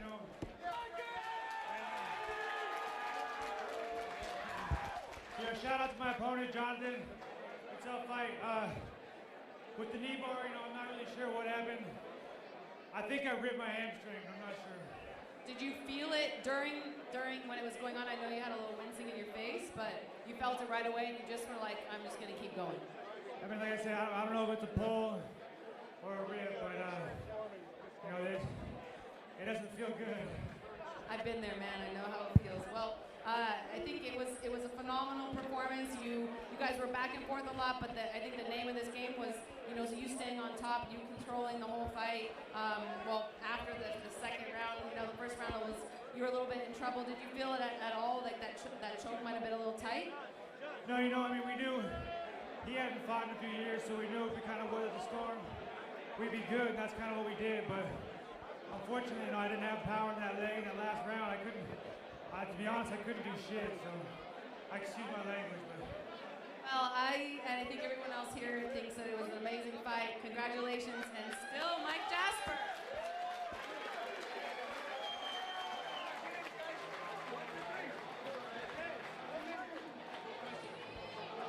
Well, you heard the words there, Jonathan King of Mike Jasper. That hamstring, not sure if it's a pull or a tear, as he mentioned, but one thing you couldn't rip, you couldn't tear that title from around his waist here tonight. Absolutely, and I'm going to have to steal the moniker of the professor for Mike today because I aptly pointed out that hamstring was torn. Well, there you have it. Well, I will then steal something from one of my other former broadcast colleagues, the human suplex machine, Taz. We'd like to and I'll remind say everybody that one to certainly visit was the Circle a of rocket Brawlers buster. booth. It's not for nothing.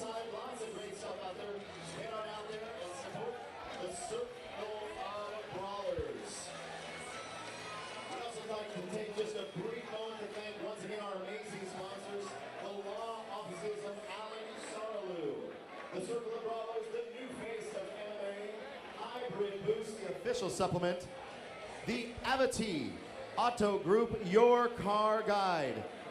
Also thanking the Smog Zone, Help You Save Insurance, Fight Me Clothing, Dream Team Holdings, First Choice Injury Clinic, Security Specialist, and Dr. Jack H. Demerchion. Thank you to all of you for supporting CXF7 Locked and Loaded.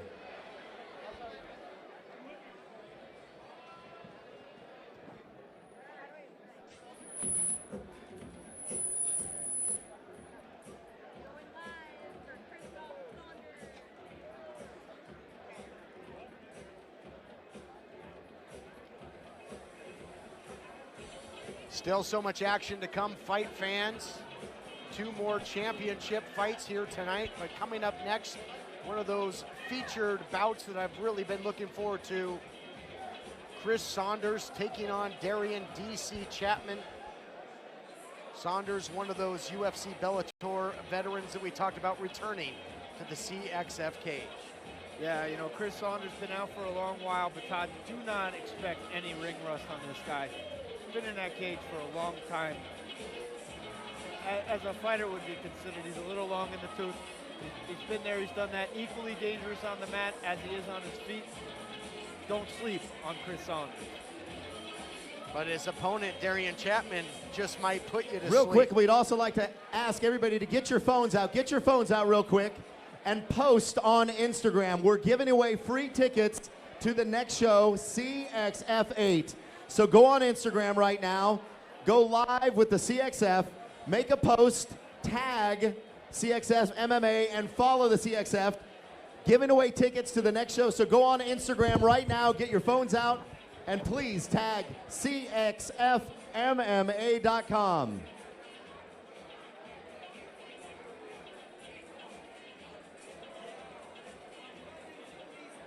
Now making his way To the cage, Chris Saunders.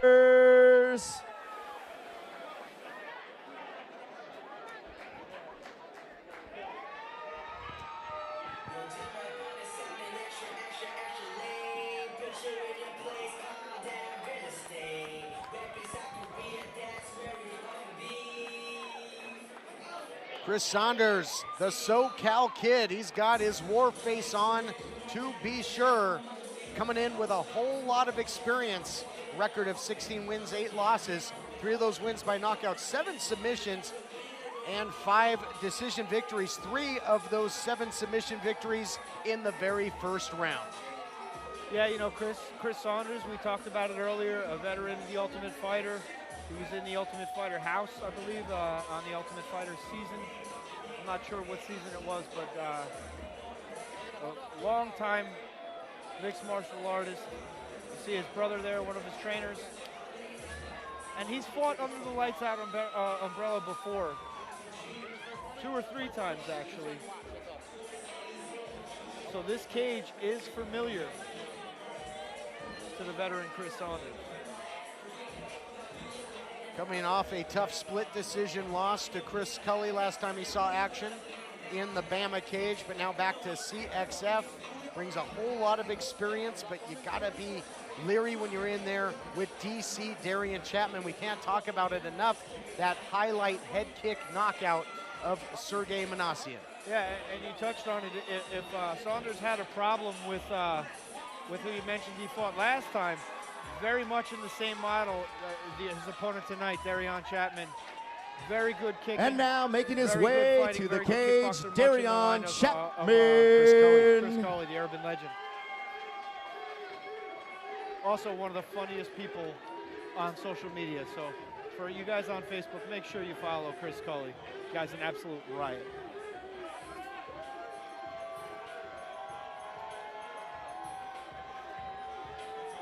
There it is, Todd. Yeah, you talked about it. You were not kidding. As billed, as advertised, Darien DC Chapman just grooving, dancing his way to the cage. That's Uncle Gene LaBelle's favorite entrance right there. He loves the way that Uncle Gene said to me, he goes, wow, that kid can dance, but can he fight? I said he certainly can, Uncle Gene, he certainly can. You see a couple of familiar faces in his corner as well. Mark Parra from House of Champions. Gabe Rudiger, former UFC veteran. Marcos Bonilla there. Bernie Hopalian. Former King of the Cage champion Thor Skanky. Also the owner of one of the best names in all of mixed martial arts. But yeah, you can see Darien Chapman trains with a lot of really good mixed martial artists. So, like I said, you can take his record and throw it out the window. It is not a good measuring stick for the fighter you're about to see.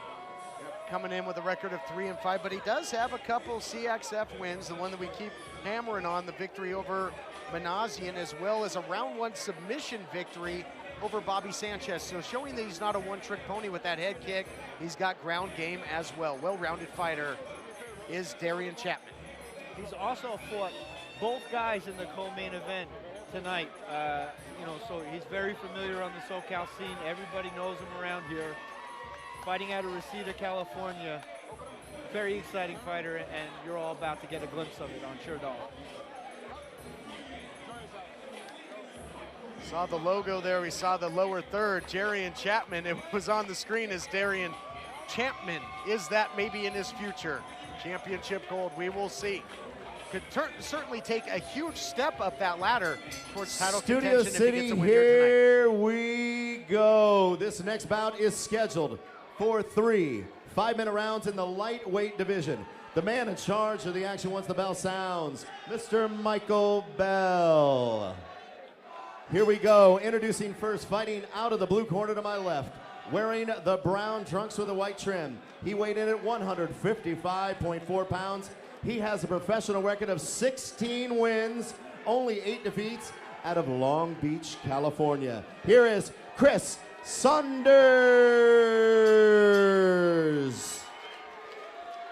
And his opponent fighting out of the red corner to my right, wearing the black trunks with the red trim. He weighed in at 153.8 pounds, fighting in his 11th professional fight from Reseda, California. Please welcome Terion Chapman.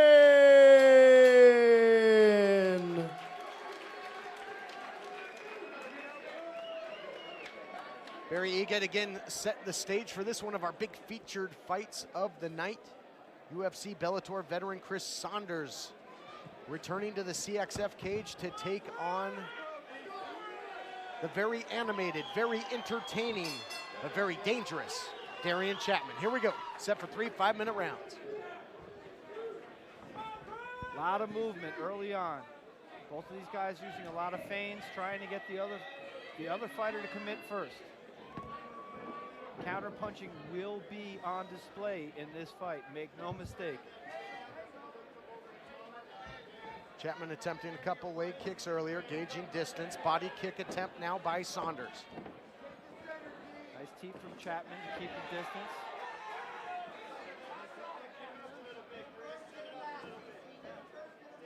Both fighters showing their composure, cool, calm, and collected to start the first round. Both guys bringing a lot of experience into the cage. Yeah, you know, when you have two dynamic strikers like you have in the cage right now, you see this feeling out process a lot more often than not. Neither one of these guys wants to be the first to make a mistake. Saunders landed a nice shot right there. Looking to land that left hook. Chris Saunders on the attack. Double underhooks by Saunders, trying to get DC off balance. And we should say that, you know, Darien Chapman came up in weight to accept this fight. So you'll see Chris Saunders trying to use that extra weight to bully around the smaller DC Chapman. Smaller, yes, but taller DC, you know, and Saunders coming up high. Maybe really needs to change levels and drop levels to get that takedown. Going to be hard pressed to do it, just given the heights of these two. Veteran move here by Chris Saunders, trying to keep the pressure on Chapman and grind him. Chapman pushes off the cage and lands three nice shots in a row. Opens up a nice gash on the right eye of Chris Saunders.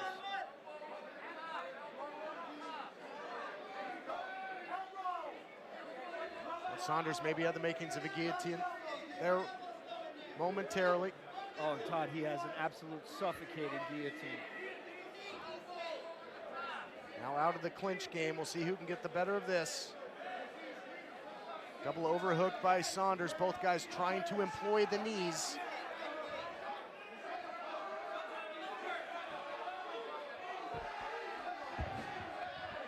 You see some blood here, Jonathan King, trying to see where exactly that is coming from. It's on my face and on my hands, actually. Best seats in the house. Yeah, you can see the cut. It's right on the corner of the right eye of Saunders. You know, if you're going to get a cut on the eye, that's the perfect spot because the blood goes around the orbital bone and trickles down his face. It does not get in his eye. It's not going to affect his vision much. Excellent point. Well, we'll see if DC sees red here. Nice body kick from Saunders. Man, going upstairs again, blocked though by Darien. Nice question mark kick from Chapman on the return. Just get a sense with this one, they could be a powder keg, just getting ready to explode. Yeah, you know, this fight may very end up being one of those fights where, you know, both guys are saying anything you can do, I can do better. You see a lot of similar techniques out of both guys. And it's almost like one saying, oh, you're going to question mark kick? Well, I can do that too. Moments ago, Saunders hit the outside leg kick. Chapman answers inside, and now the body kick by Saunders. Good job of Darien Chapman to push down the lead hand of Chris Saunders before firing the jab over it.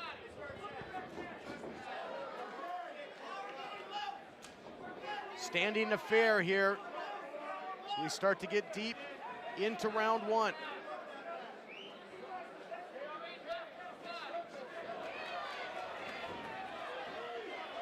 Nice boxing from both of these guys now. Good speed on the hands there by Chapman. And now attempting to transition to the takedown is Saunders as the DC chant starts to go out by the faithful.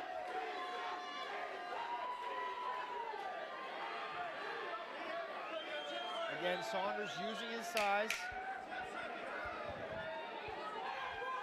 to bully around the smaller Chapman. Nice sharp elbow on the inside there. Oh, and the spinning elbow lands right on the... Yes, indeed. What a way to finish the first round there by Saunders. Giving DC a little something to remember him by going into that second round. Your thoughts after round one? Interesting round to score. Yeah, back and forth war. Both guys trying to feel their way out so far, but it ended up being pretty much of a seesaw match in there. I'm going to have to go with the veteran Saunders because he was able to maintain position in the most parts, but the striking for me was 50-50, pretty much even. How'd you have that? I agree, tough one to call. You know, I think that Saunders was the aggressor. He was always pushing forward throughout the first round. I think that may be the difference maker, but we'll see how these two settle in with the second round of action. Good one so far, as have all the fights been right here at Locked and Loaded, again, aptly named.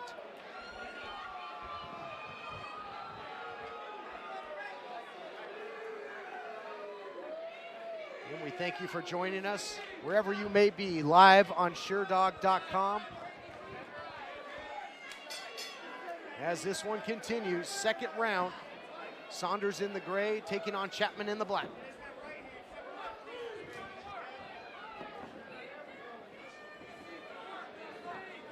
Dueling leg kicks going on here. And now both guys going upstairs. As you mentioned, very much that anything you can do, I can do better mentality. And we're seeing it play out right in the middle of the cage. Yeah, these two are extremely dynamic fighters. The elevator's going to go to every single floor, from the floor up to the head down. Punches are going to land, kicks are going to land. It's like Technique Tuesday in there, Todd. There you go, and the kicks by Saunders targeting the knee now. You talked about that guillotine. He's got a lethal one, does Saunders. Yeah, but he doesn't have his hands in the proper position here.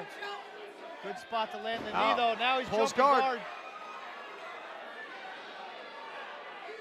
And right before he pulled guard there, he caught Chapman with a pretty lethal knee as well.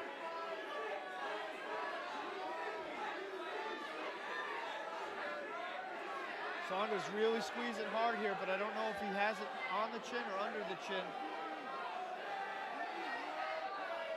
Really cranking now. You can see the bottom of the ear of Chapman, and usually that means he's about to get his head free. But Saunders just adjusted the grip there. Chapman trying to push down on the elbow, gets his head free. Nice escape there by DC, and peppers him with some strikes as well, and that blood continues to flow from the right eye of Saunders, now all the way down to his arm, and some shoulder butts there by DC. Boy, that'll jack your jaw. You know, this has got to weigh on the mind of Saunders. He's getting bullied by the smaller fighter here, you know.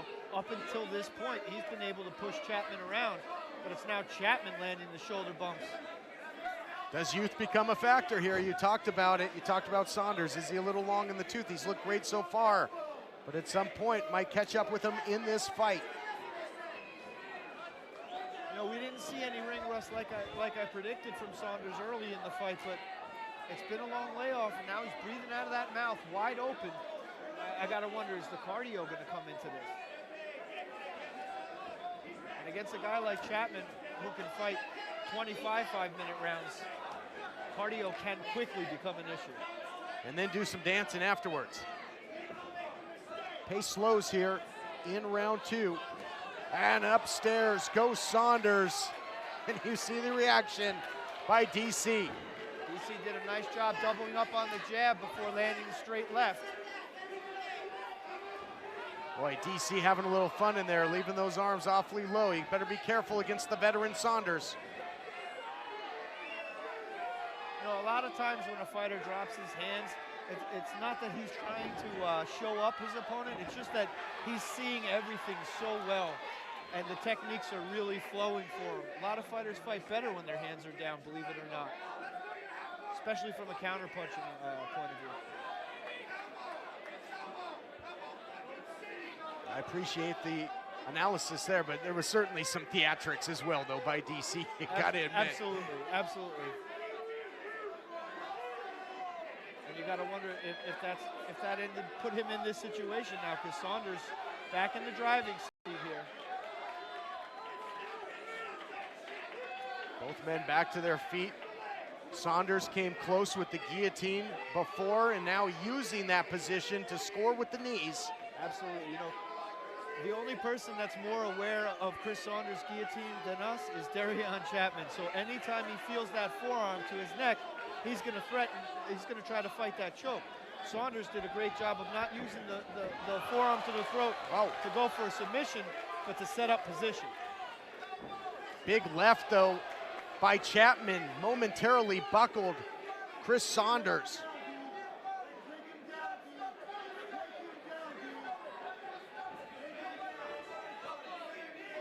Saunders backed up right in front of us here, Todd. Appears to be bleeding from his nose and his eye now.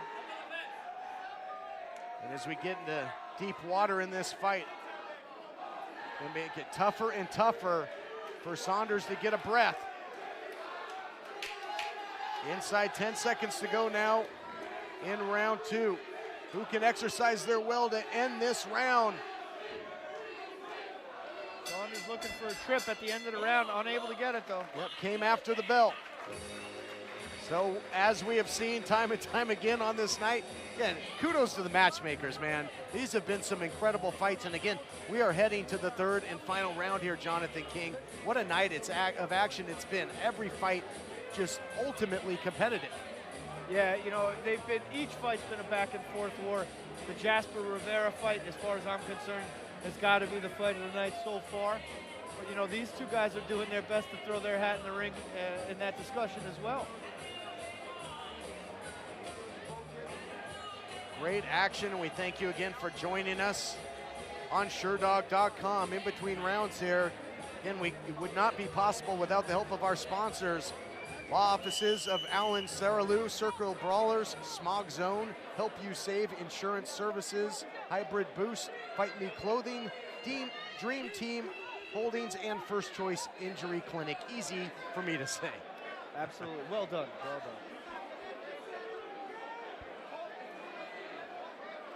Studio City, this is the 3rd and final round.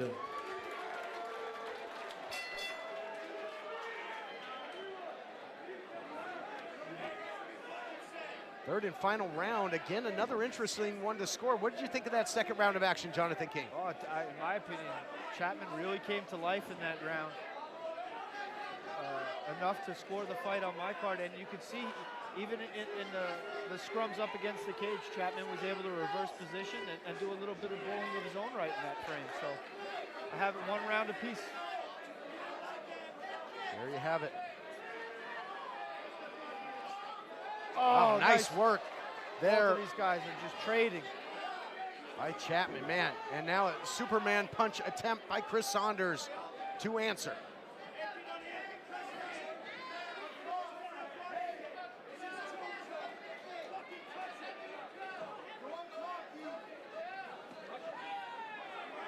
Nice shot there by Saunders.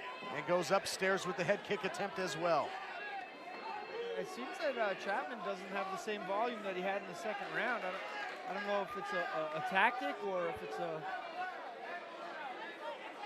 part of wearing down. But Body's only got so much in it, but as the late great Gorilla Monsoon would say, adrenaline can do wonders. Who can dig down deep, find that little something extra in this one? Who wants it more in this third and final round? Nice front kick. Oh, wow. Oh, he caught a big time, did DC. Spinning back fist and followed him up. Yeah, DC's really starting to get loose with those hands. Nice uppercut, short on the inside. These two start dancing again up against the cage. Not sure it has anything to do with the blood from the right eye, but man, oh man, Saunders did not see those shots coming. Excuse me. Oh, nice takedown for Saunders. Chapman tying up the guard. And this is where Saunders should have a little bit of an advantage. Boy, could he. Again, going after that neck.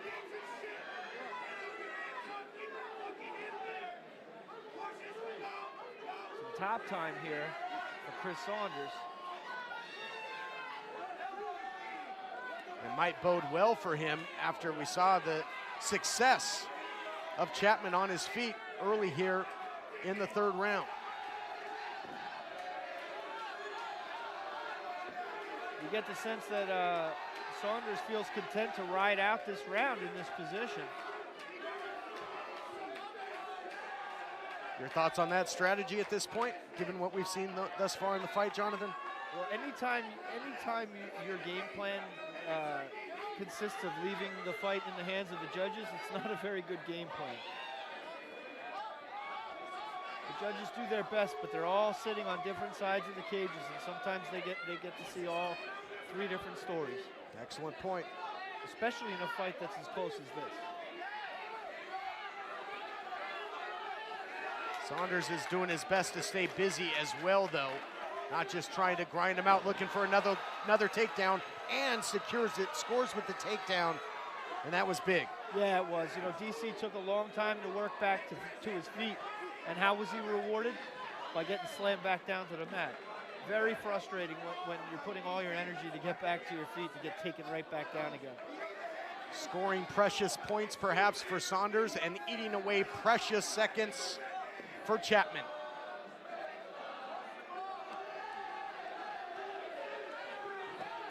Tell you, the crowd has certainly come alive for this one. In on another takedown. Hands connected. Chris Saunders, trying to seal the deal here, Jonathan. Yeah, and he's obviously exposing the same hole that we've seen with Darien before. His takedown defense is an issue. And perhaps Saunders has picked that up late here in the third round. I have yet to see him go after a takedown as incessantly as he has here. Throughout the fight, DC's best offense was while standing, and that has been nullified now by Chris Saunders. Oh, maybe a shot here. Little opening in that window for Chapman. But Saunders is just like a sponge, soaking up all the space between him and Chapman, not letting him get back to distance, to range where he could fire off those long strikes of his. This one comes to a close in another great battle. Both men go the distance. And And it has been incredible action thus far. Well, you talked about it. The Saunders want to leave it in the hands of the judges. That will be the case here.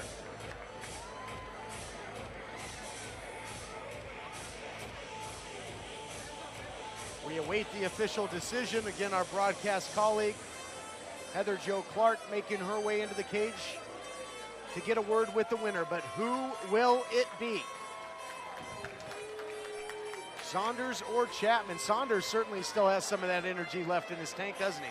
Yeah, both of these guys trying to convince the crowd and the judges that they won the fight by celebrating in the cage.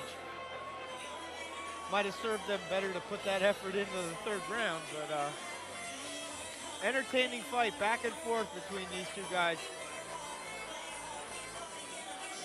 You know, from the opening round, Todd, these two guys were standing eyeball to eyeball, and I was just waiting for one of them to blink.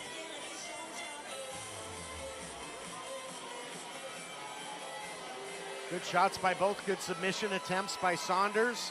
That one big flurry by Chapman, that spinning back fist followed it up. He had some good work with his hands. And it lies now in the hands of the judges at cage side. Yeah, Chapman definitely had the highlight reel moments, but I think Saunders was able to grind out enough time in top position to secure the fight. But, you know, there's only one way to tell.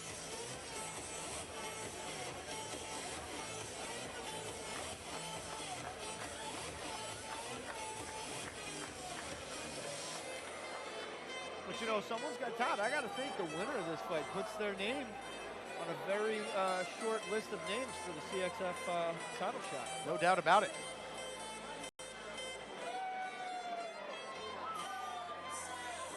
Although this isn't an official title qualification bout.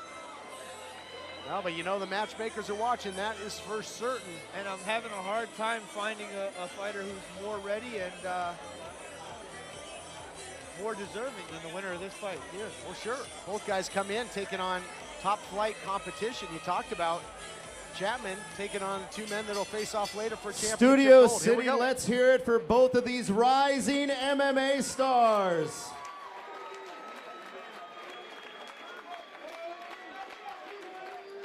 To the scorecards we go. Judges Chris Crail and Jean LaBelle score the bout 29-28. Judge Jackie Denkin scores the bout 30-27 for the winner. By way of unanimous decision, Chris Saunders.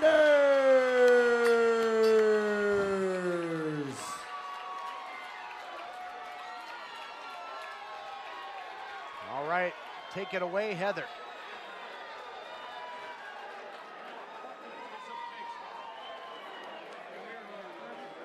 Big win there by Chris Saunders. Boy, that one had to feel good. Yeah, I'm interested to hear his thoughts on that fight. If the takedowns were the game plan from the start, or what? If it, you know, after trying to stand with Darien for a little while, if that became the go-to. Your winner here, Chris Saunders. Excellent fight. You know, it was really back and forth, but it seemed like your wrestling really was the difference in this fight, pointing at your coach. I just come back to my longtime coach, Brady Fink. That wrestling and everything was all him. My hat goes off to him. I stand up, my brother. So I'm super thankful for these guys. I've been in there before, and I know sometimes, you know, the first two rounds, you were trying to get those takedowns. They weren't getting them necessarily on the first try, but you were going for the second and the third, and the last, it was just relentless. So amazing wrestling. You know, was that the game plan for the whole? That was the game plan, yeah. The whole training camp was Brady says more. He wants me to do more. So it didn't work earlier, but it was persistent, and I'll make it happen at the end. So Absolutely, persistence is the key. Well, congratulations on a great victory. Your winner, Chris Saunders. Give it up. Chris Saunders earning a big victory there to improve to an impressive record of 17-8. Real quick, I want to bring something up, Heather Jo. Our MMA straw fight fighter here. Okay, in the strawweight division, MMA, you are known right now for training under one of the most legendary families. We have the Urquidez family here. We got so many of them here. One of the most legendary families in the history of kickboxing, MMA, you name it, and you're training under the great one, Benny the Jet. Tell Studio City what it's like to train under the greatest of all time. It's kind of a surreal thing being able to train with Sensei Benny the Jet. I've known him since I was about 5 years old, and he's my mentor, my teacher, my everything. I actually have his logo tattooed on my arm here, so that says anything about my loyalty to the guy. Every day, just learning the tools of the trade, but more importantly, the mental and emotional side of things. If you know Sensei Benny, you know what I'm talking about, so yeah, so it's amazing.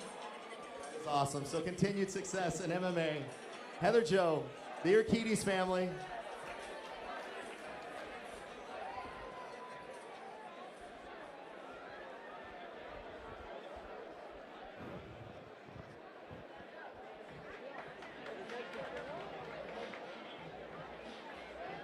Making his way to the cage, Matt Haggy.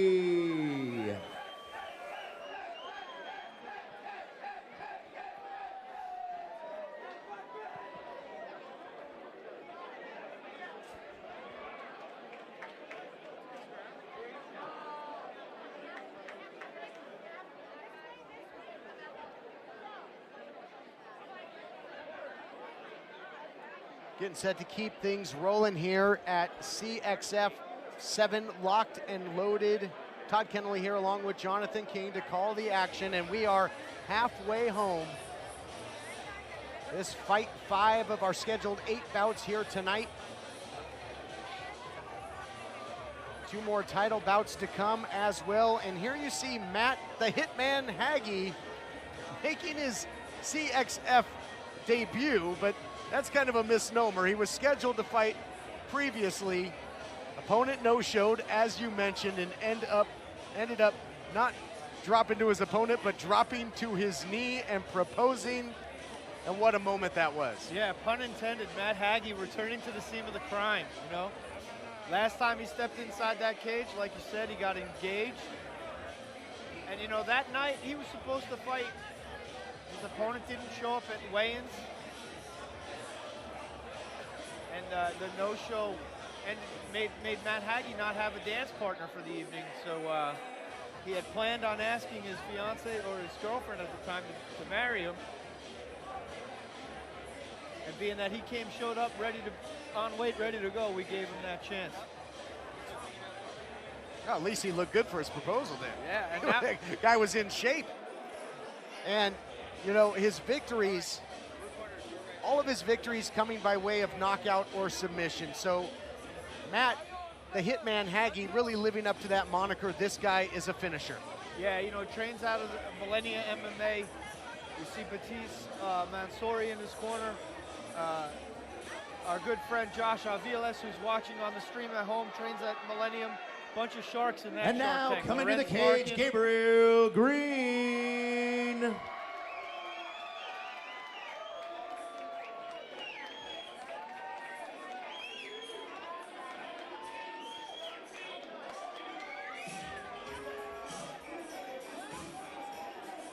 But to play devil's advocate, Gabriel Green, a finisher in his own right.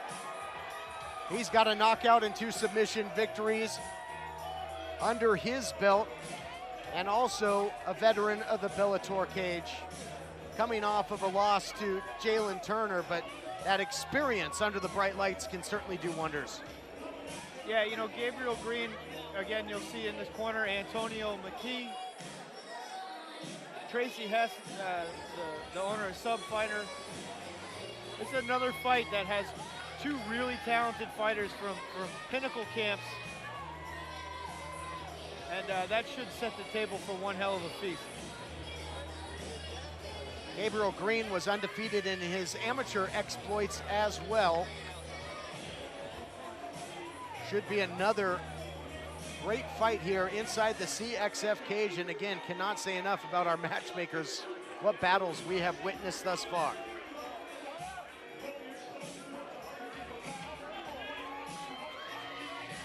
And the hits just keep on coming, Todd.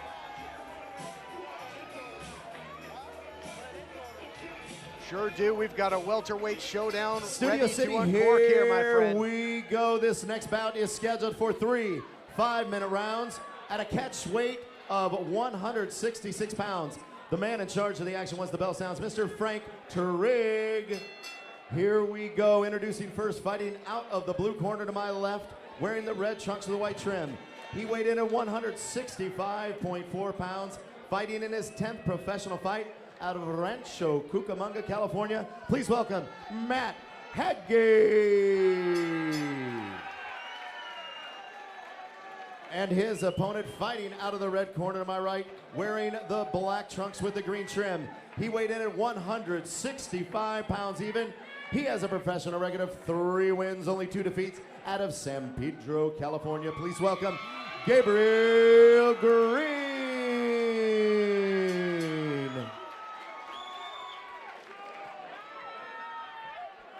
Stage is set, our 5th fight of the night. Matt the Hitman Haggy in the red and black, taking on Gabriel Green in the black and green.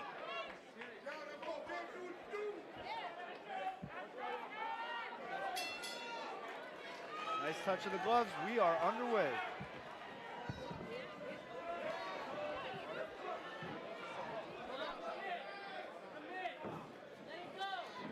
Both of these guys are not wasting any time, Todd. They are letting the hands fly, that is for sure. Both guys throwing leather early. Both of these guys come in with tremendous beards, and they're trying to test them early, aren't they? Well, you have really been covering the follicles tonight, my friend. The beards, the hair on your arms sticking up. Old axiom of my friend Phil Baroni.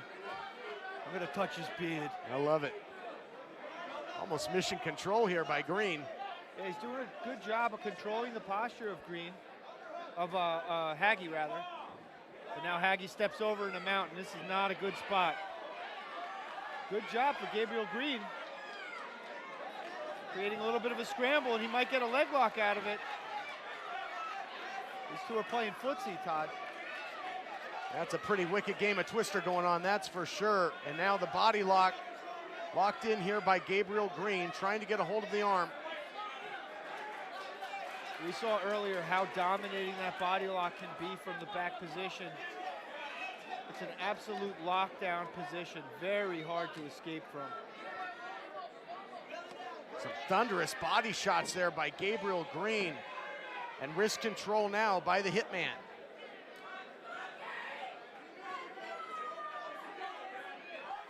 Haggy doing a good job so far of surviving this position. Green has been satisfied with striking thus far, has not elected to go for a choke, and now again, the Hitman controlling the arm, at least momentarily. And now, Green continues to control the back here of the Hitman. And you can see right in front of us, Todd, that body lock is right on the diaphragm of Matt Haggy. It's really going to affect his breathing. After being in that situation for a prolonged period of time, fighters have a tendency to panic. Haggy doing a good job of keeping his composure in this bad situation. He really is, but man, these body shots by Green just sound like a bass drum. Every time that the Hitman leaves that body open, Green's going for it. Yeah, you'll see Gabriel Green thread with the left hand and punch with the right, and then thread with the right hand and punch with the left. What he's trying to do there is he's trying to get Haggy to fight the wrong wrist so he can thread his arm underneath that chin of his.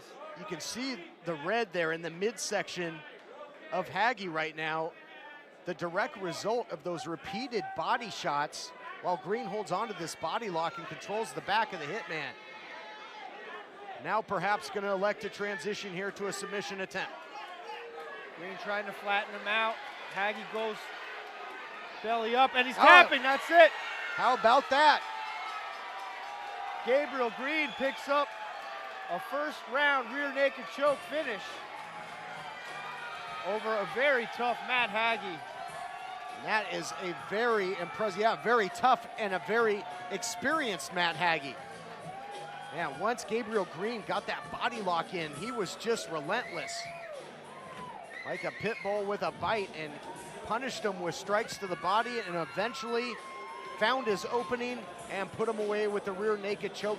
Earns the round 1 submission victory. Not only does he do it, but he does that to the admiration of not only one living legend, but 2 living legends. Sitting next to Gene LaBelle right now is none other than the king of pancreas himself, Baz Rutten, one of my all-time favorite fighters, who was applauding quite animatedly after that fight. He seemed to be very impressed with the patience of young Gabriel Green. Maybe Gabriel Green was looking for some liver punches there. Not from that man. Gabriel Green with a little ba-dang bong bong and got it done. I believe our old broadcast partner refers to him as the king of pancakes. Yes. Shout out to our friend Hanata Laranja. Hope you are listening at home.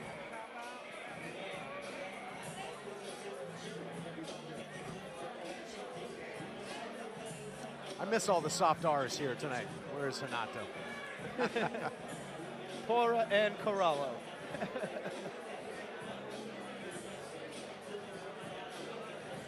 There you get a good look at it. There he Two is. legends, my goodness. Look at that. You don't know, are they exchanging recipes for brownies right now, Todd? I doubt that is it. Is Baz asking Gene what he uses to clean the floors to get such a great shine? Well, they mopped the floor with many an opponent. Both of them did, that's for darn sure. I'd love to be a fly on the wall for that conversation. I would love to hear that conversation. No doubt about it. Big win by Gabriel Green. We're about to make it official. And from there, we will have 3 big fights remaining, including 2 title matches. Of course, our main event, Papazian versus Ware for the Bantamweight title. Can't wait for that. We thank you again for joining us live right here on SureDog.com.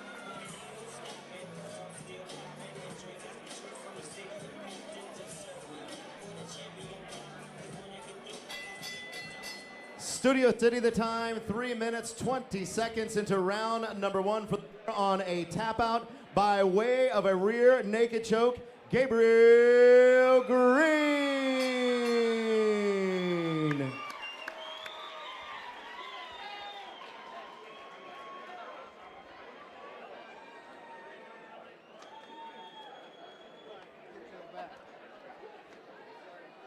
All right, you guys, we have your winner here.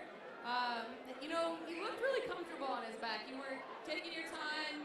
You just kind of knew you had it, or what was that about? I just got a really good jiu-jitsu coach, Tracy Hess, right here out of Subfight in Seal Beach. And of course Max right there, assistant coach. Taught me just be real comfortable with everything in the fight. And like I said, really good coaching, really good training partners like Marlon fighting the last fight today, so you guys stay and watch that one too. I was just ready for today. Well, when you guys came out, he was throwing bombs, right? You both were kind of throwing bombs, but he seemed to be just going for that knockout. Did you feel like he was trying to do that and you were just kind of trying to keep it cool until kind of wore himself out?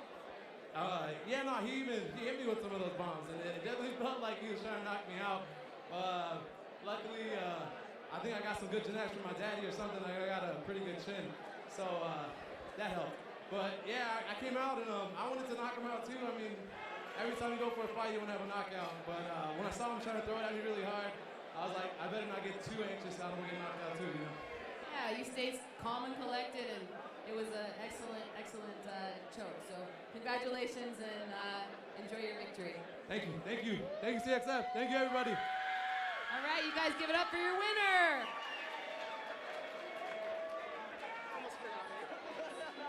Can't say enough of how impressive that victory was there by Gabriel Green.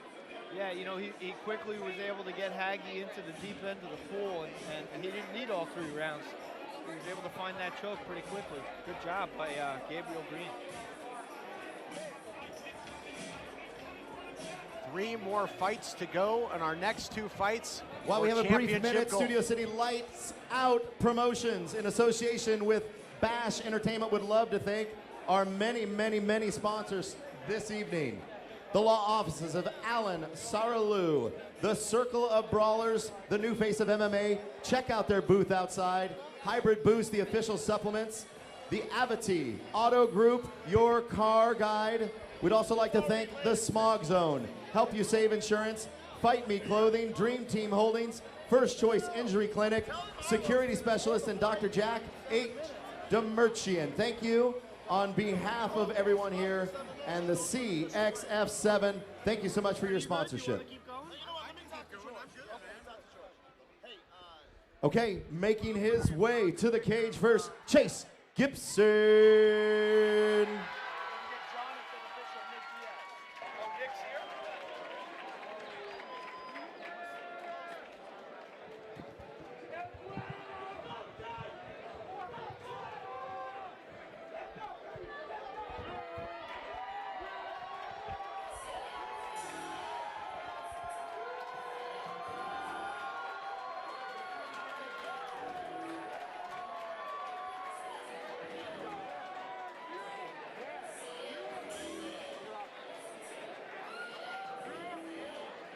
Set for one of our featured title bouts of the evening. The vacant featherweight championship will be on the line in this one. Chase Gibson, 4-1. His victories coming with 1 knockout, 2 submissions, 1 decision. Coming off of 3 straight victories, including 2 first-round wins right here in the CXF cage. So this guy has got all kinds of momentum going into this title opportunity, Jonathan. Absolutely, and you see the familiar faces of CMMA. Once again, Chad George giving his fighter a last-minute talk. You know, I had the opportunity to interview Chase Gibson on the lead-up to this fight, and what an interesting story this young man has. His parents split up at an early age, and he spent most of his time as a youth between his parents' house, lost somewhere on La Brea. And as you can imagine, he came across a lot of problems, ran into a lot of substance abuse issues. Following his twin brother Cooper's example, he was able to get himself clean, straighten up his act, started fighting and training, and was able to parlay that into an undefeated amateur career. Since then, he's been on fire. He had two controversial losses, but ever since then, it's set up this night for Chase Gibson. Recently married, with a child on the way. This young man has got the stars in his sights. And tonight is his first chance at grabbing a hold of one of them. Wow, what a journey, and he can ascend to the mountaintop here in California Extreme Fighting if he can take home the featherweight title. That's what this one is all about. But as I mentioned earlier, with the 3 straight victories, 2 straight first-round wins right here in this promotion, nobody has a hotter hand right now, in my estimation, than Chase Gibson. No, and you touched on it earlier. His head kick win over Fard Muhammad went viral on the internet, known as the double bird KO, as Gibson hit his opponent with a tree leg to the head. His opponent fell to the ground with double middle fingers extended, and unconscious. It was quite amazing sight to see. The cage, Sergey Manassian.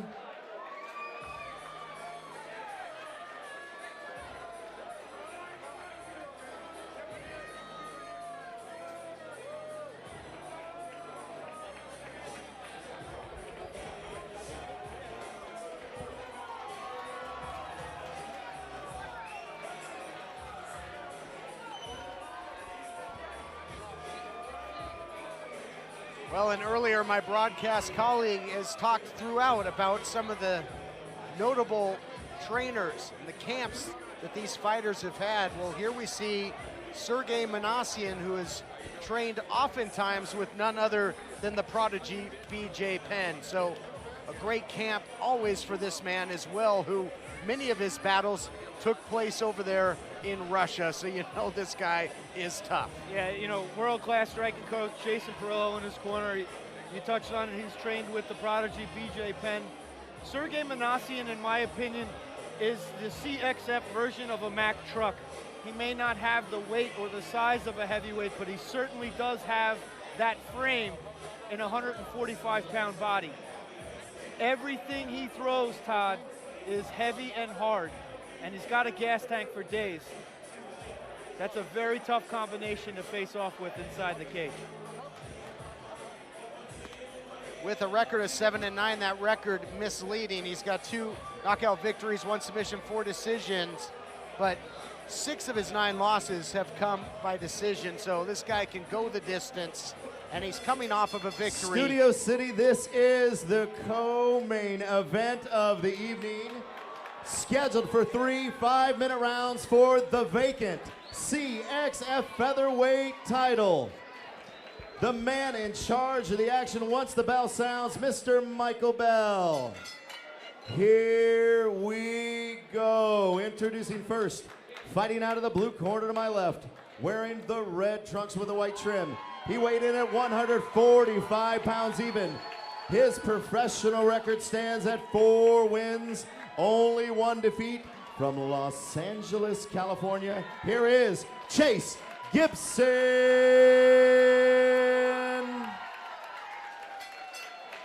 And his opponent fighting out of the red corner to my right, wearing the black trunks with the white trim. He weighed in at 144.6 pounds, fighting in his 17th professional fight.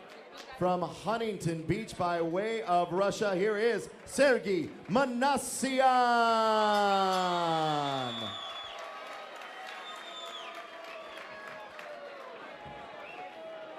Vacant featherweight title within reach of both of these talented fighters. Chase Gibson in the red, Sergey Manassian in the black and white. Pull up a chair, crack open a man soda, and enjoy. This is going to be a hell of a fight. You can see it there, fans, that, as you mentioned, the Mack truck, that short, stocky frame of Manassian. He packs a ton of power in it, however.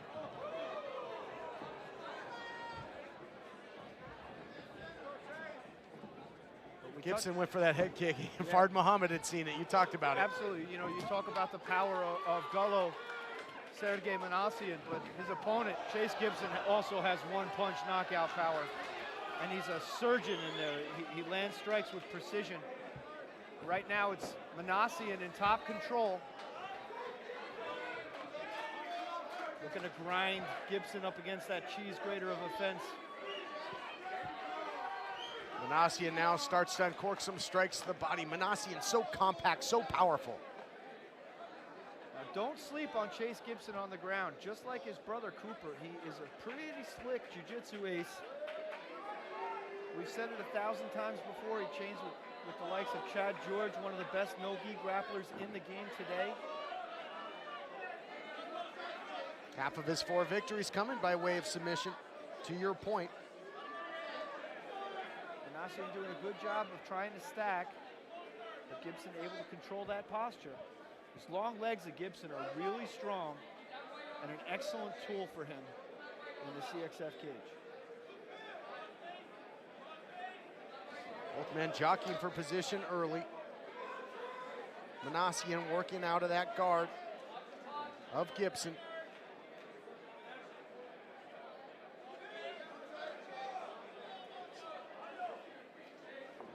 For the quick hips of Gibson, there you go.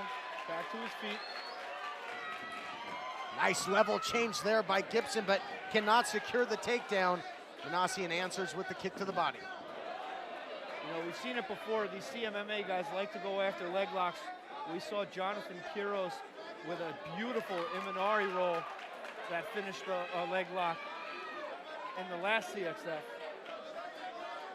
Perhaps that's something these guys are looking for over at CMMA. To me, that's the dark arts. They shouldn't be doing that. It's black magic, you know?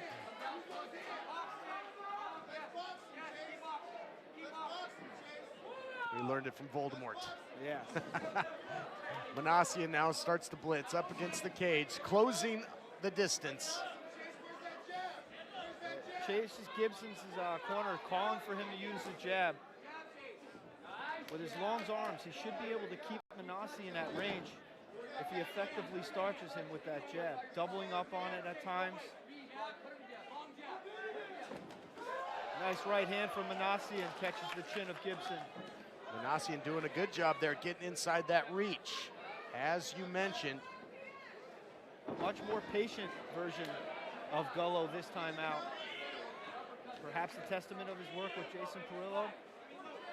Perhaps a testament of his maturity as a fighter.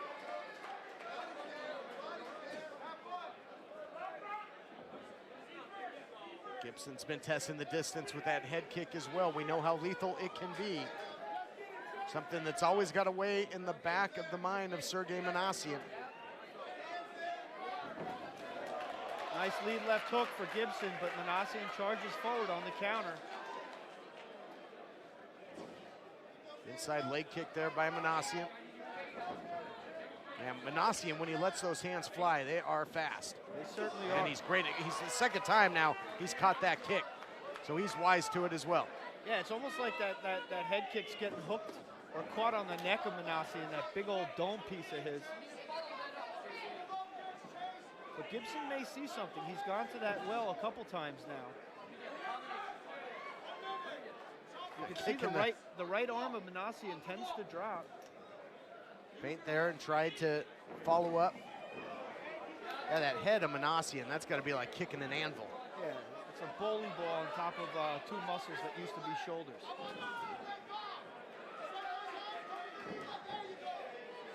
Leg kick by Gibson, checked by Manassian.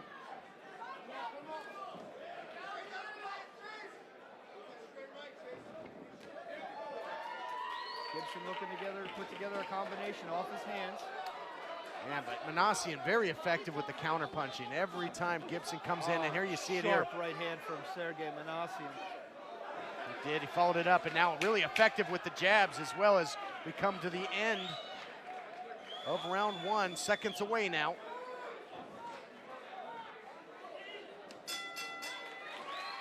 Kick there by Gibson to end things off. Good first round. Excellent first round. Both these guys are a little bit bloodied already.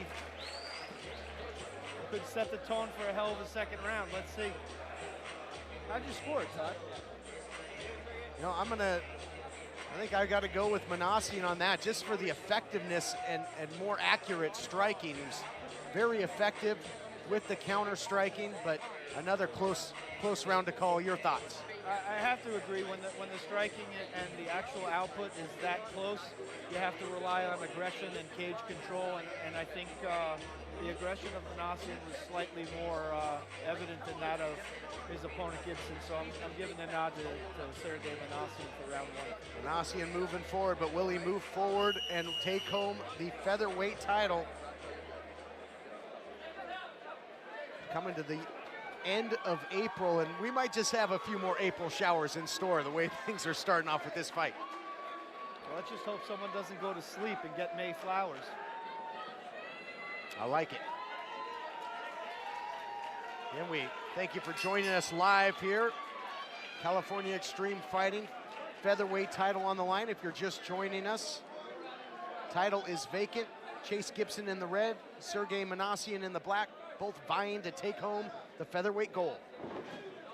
Absolute packed CXF crowd here tonight. The stars have come out, Todd. We got Heather Joe Clark sitting to my left, Boss rooting over there with Judo Jean LaBelle, Nick Diaz in the house.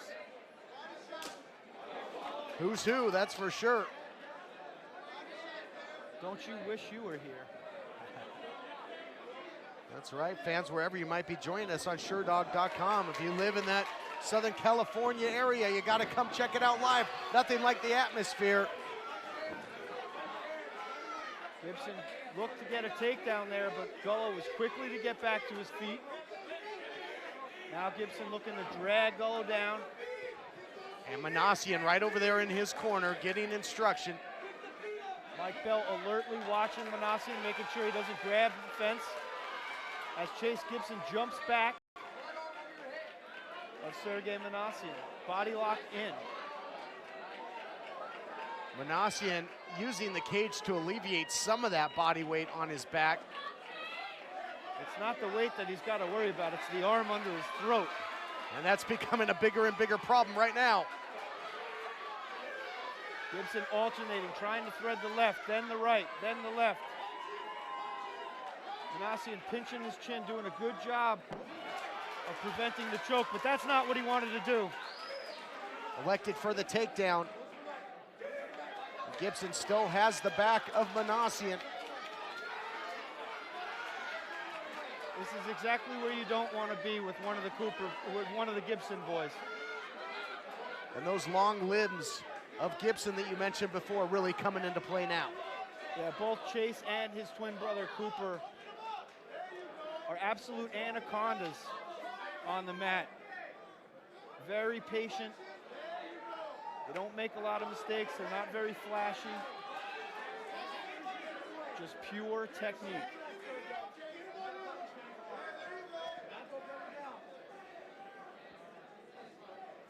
Manassian hard pressed to get out of this. Manassian wearing that Chase Gibson signature backpack right now. He's got some buyer's remorse. He'd love to return it to the store, but not the case right now. Stuck with that purchase. Great job by Sergey Manassian to survive this. Big pounding body shot by Gibson, and it's been a real story of the night, just how effective this figure four body lock can be. It certainly is. You know, a lot of jiu-jitsu guys elect to use the hooks in that situation, but the body lock, as you pointed out tonight, has certainly been extremely effective for maintaining position and disrupting the breathing of your opponent. Oh, good job. Manassian tried to explode and turn in, but Gibson felt it. He felt the tension in the hips and quickly was able to snuff that out. Manassian, a very explosive fighter. Very different round from what we saw in round one. In round one, perhaps he give the edge in striking to Manassian, but dominance on the ground in round two by Chase Gibson. Also a great job by referee Mike Bell to allow this to continue. Chase Gibson's doing a great job of looking for the submission, covering up the mouth to disrupt the breathing of Manassian. Manassian has just had no choice but to fight a defensive battle here, and that remains to be the case here. And now Gibson getting closer and closer. He's been looking for that, to get cinching that choke for several minutes. Has never gotten it deep, however. Sergey Manassian getting some calm instructions from former Bellator fighter Ian Butler.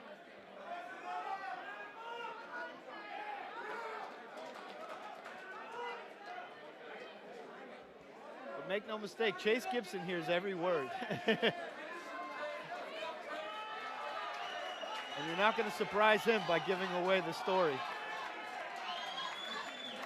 Gibson attempting to remain in control, but he would like more than that. Inside 10 seconds to go here. Manassian. You see how he tenses up before he explodes? Gibson can feel that with his legs. If Manassian's able to do that in a more surprising manner, he might have been able to get free. Great job by Chase Gibson. Good point, yeah, trying to really explode into an escape. But now after two, Chase Gibson has really changed the outlook of this fight. Third and final round remains with the featherweight title hanging in the balance. We got the makings of a good one here. We certainly do. This is what the Irish would call a Donnybrook, Toddy. You can see the badges of war on both men's face, and man, it is a high stakes third and final round.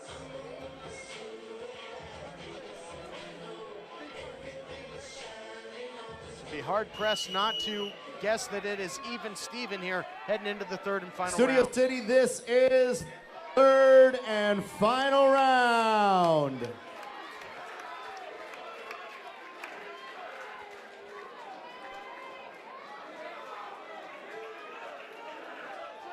Two great fighters, one remaining round, and only one will earn the right to walk away the featherweight champion. Who is it going to be? You know, these two fighters admired the hell out of each other going in, but I think they brought that admiration to a new level. Now they're just biting down and chucking hammers. We hadn't seen that head kick attempt out of Gibson since the first round. Went back for it, had great success on the ground in round two. Do you expect Gibson to go for the takedown here and try and capitalize on that success. Hey, well, you know, Todd, my mom always told me if it ain't broke, don't fix it. Chase Gibson was able to turn the tide in that second round, but he seems content to stand and trade here. And to your point, Manassian found great success on his feet in round 1, going back to that. Yeah, but if Manassian wants to maintain his success on his feet, he's going to have to break down the kicking range of the taller Gibson. If he can bring this fight into a phone booth, it might work out to his advantage.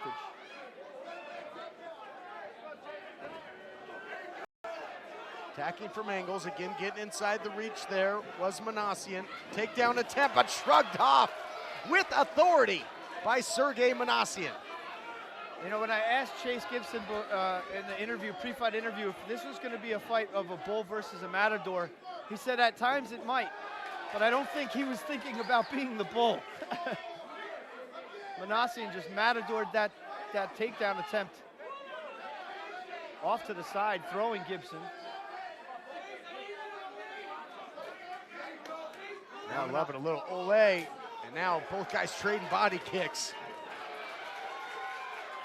Gibson looked like he was charging forward for the clinch there. Takedown attempt, again defended thus far by Manassian. Manassian trying to push down on the head of Gibson, who's refusing to give up that single leg. Gibson now driving into that single, trying to finish. And may parlay this into a double.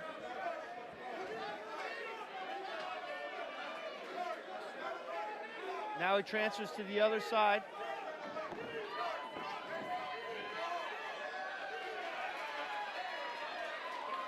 Now taking the back. Seatbelt position here for Chase Gibson. And again, jump in the back, and we saw this earlier in the fight. And to your point, if it ain't broke, why fix it? And that works in the favor again of Chase Gibson. Jump in the back, securing the takedown. Yeah, I think Chase Gibson thinks his opponent here only has floaties to swim, because he's really trying to bring him in the deep end. He had success in the second round. And Manassian is going to have to pop those floaties off and get back to his feet. Well, both fighters find themselves in deep water now in the third and final round with the title on the line. Get a feeling this is exactly where Gibson wants to be and not where Manassian wants to be, but he's trying to strike his way out of it. Yeah, I can't tell if Manassian's punching Gibson's head or if Gibson's headbutting Manassian's fist.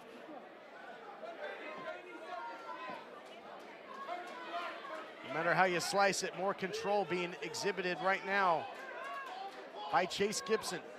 Yeah, He's chasing the gold. This is a tactician at work here, Todd.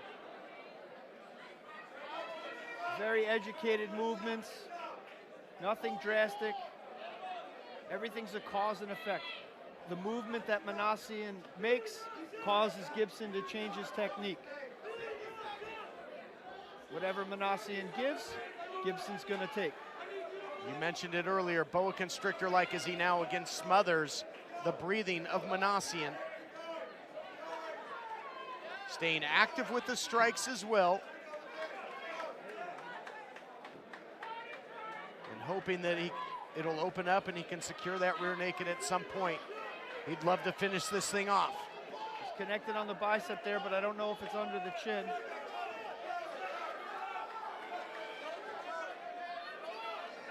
Manassian trying to land some punches, not very effective from the position that he's in. And the corner of Manassian again pleading for him to explode and try and turn into this. Chase Gibson absolutely smothering him from the back here. Great control by Gibson as this fight comes to a close. Another great battle here at Locked and Loaded.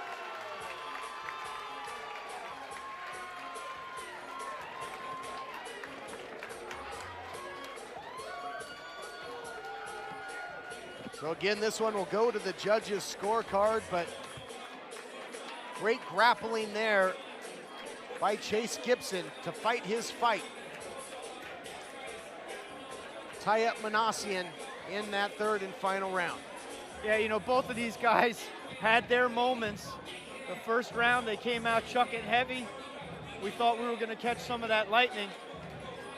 But you know, the veteran generalship that these guys have inside that cage, it really took over. And you saw two very young fighters become veterans right before your eyes. I think it just became increasingly more difficult for Manassian. The battle he was facing the entire fight was to try and get inside that reach. Yeah. Well, once you get inside that reach, you are within reach for the takedown of Gibson, or he could go to work on the ground. Yeah, Gibson had two options. He could keep the fight at range, keep the fight where he could touch Manassian and Manassian couldn't touch him, or he could bring the fight to his pond, to his lily pad, where he could try to control Manassian. Manassian's only chance was to break that fight into a phone booth, where he could use his size to his advantage and sort of kind of make it a dirty fight. He did that at moments, especially in the first round, but those moments became fleeting as the fight wore on.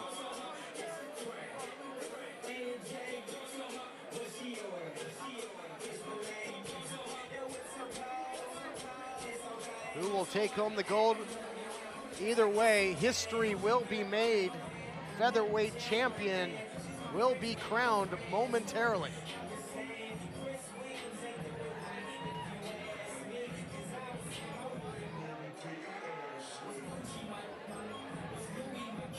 As we await the final decision again, can't say enough. Fans, wherever you're watching, we thank you for bringing CXF into your homes right here live on SureDog.com.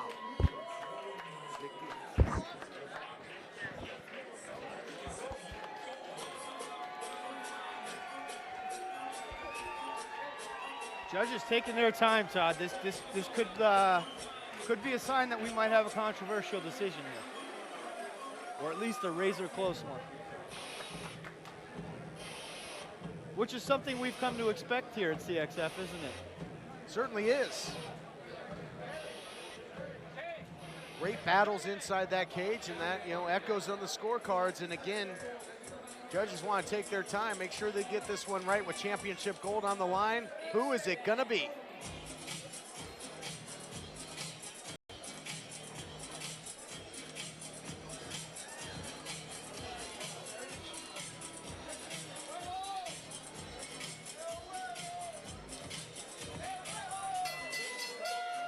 Heel to heel, toe to toe. Let's hear it for these two MMA stars. Studio City, to the scorecards we go. Judge Jackie Denkin and Jean LaBelle both scored about 29-28. Judge Chris Crail scores about 29-27 for the winner. By way of unanimous decision, and new CXF featherweight champion, Chase Gibson!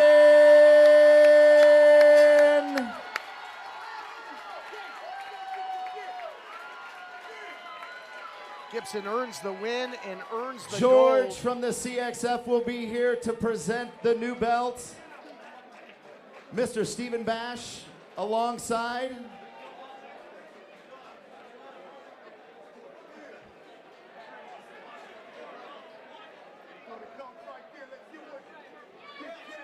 There you see it, history George made. Papazian putting the belt around the new champion, Chase Gibson.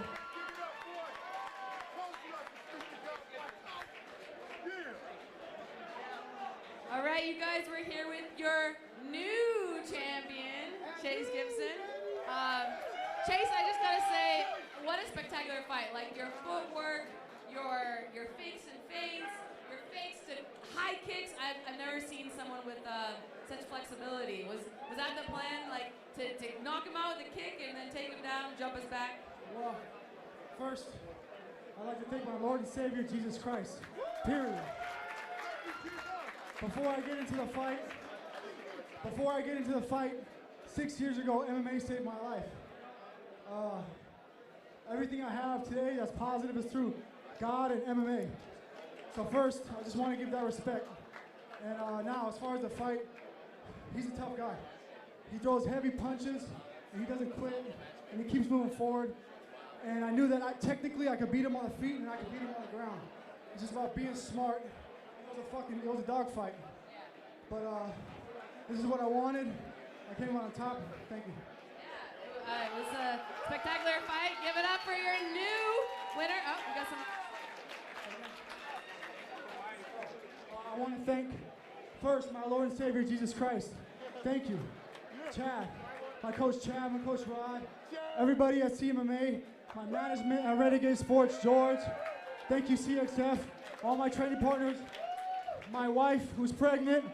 I love you. We got baby coming on the way, and my mom, my family, all my friends that came. Thank you. Thank you. My boy King David, though. What's up? Give it up for your new champion, Chase Gibson.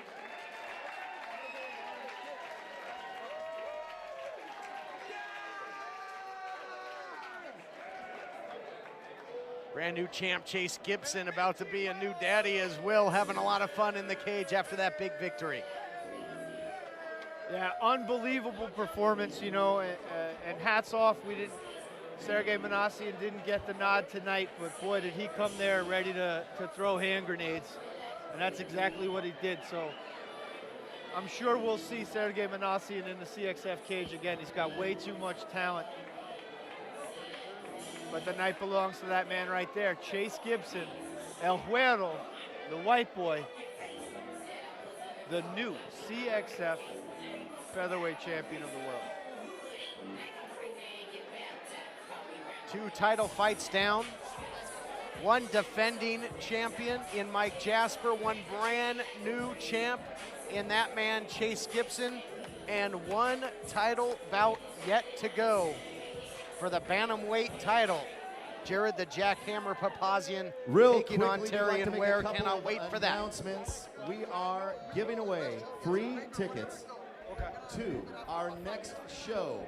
Go on Instagram, tag CXF, make a post, and we're giving away tickets, so make sure you get that on there right away.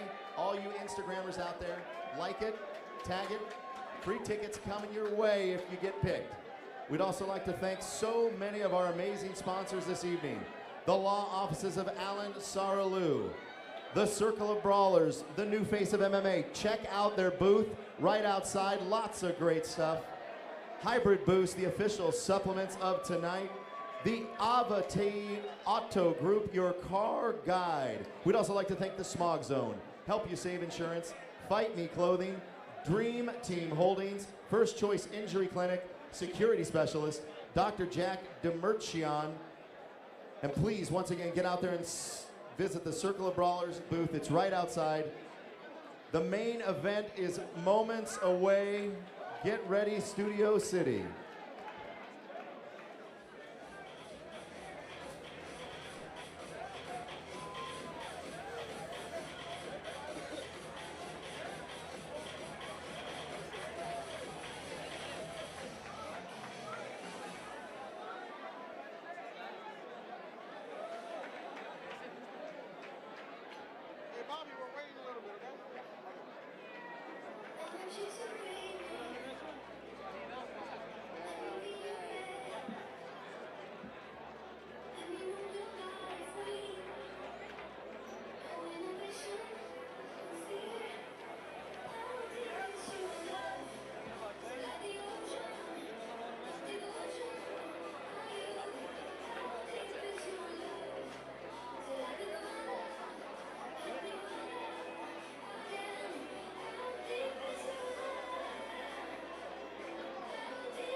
event time here at California Extreme Fighting, although we do have a swing bout ready to go as well that we will feature. But for all intents and purposes, this is the one that put the most butts in the seats.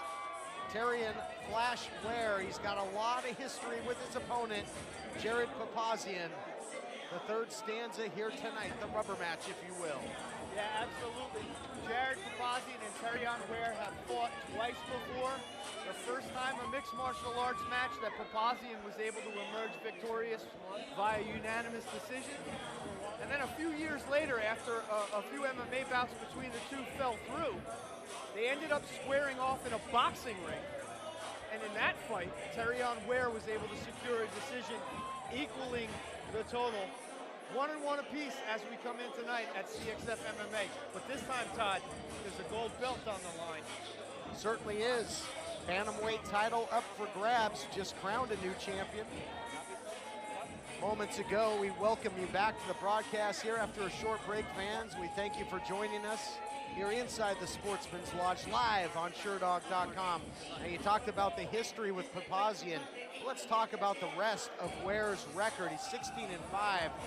5 wins by knockout, 3 by submission. And now making his way to the cage, this guy can go the distance. Papazian.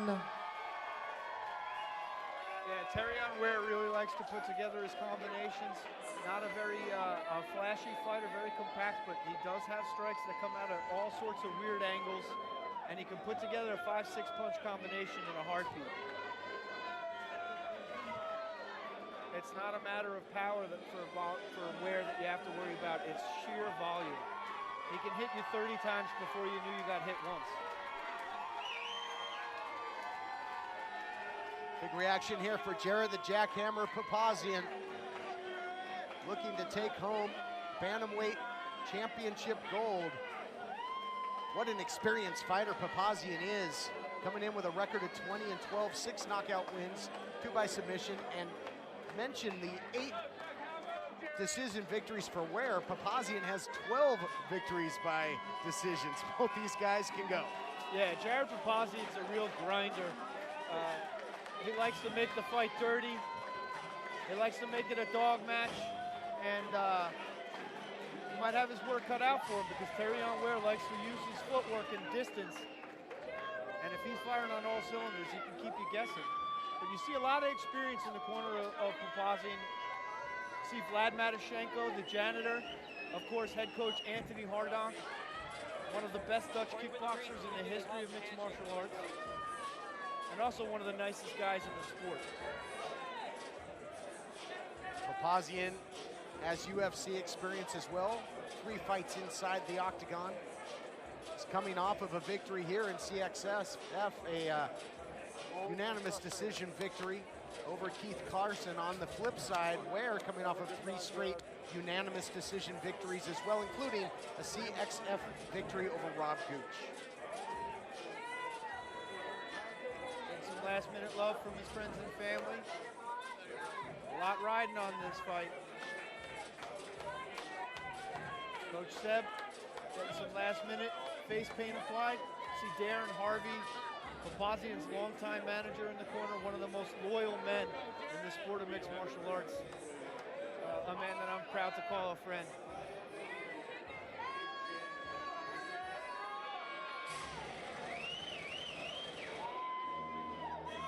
Calm before the storm here. Main event bantamweight matchup. This is the one we've been looking forward to, partner. Cannot wait for this. Yeah, this is gonna be a hell of a fight. A lot of history. 2 previous contests, once in the MMA cage, once in the boxing ring, and now we settle the score here tonight in a high-stakes championship match.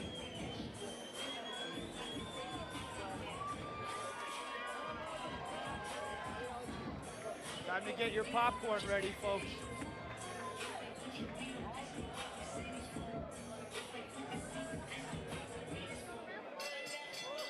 Studio City, it's time for the main event of the evening. Scheduled for 3 5-minute rounds for the vacant CXF Bantamweight Championship title. The 3 judges scoring the bout at ringside. Chris Crail, Jackie Decken, and Gene LaBelle. The man in charge of the action once the bell sounds, Mr. Frank Trigg. Are you ready? Studio City, are you ready? For all of those in attendance this evening and to the thousands watching around the world on SureDog.com, ladies and gentlemen, it's time to throw down.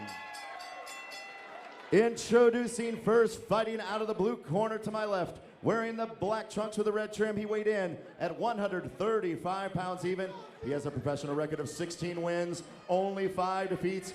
From Los Angeles, here is the Flash, Terion Ware.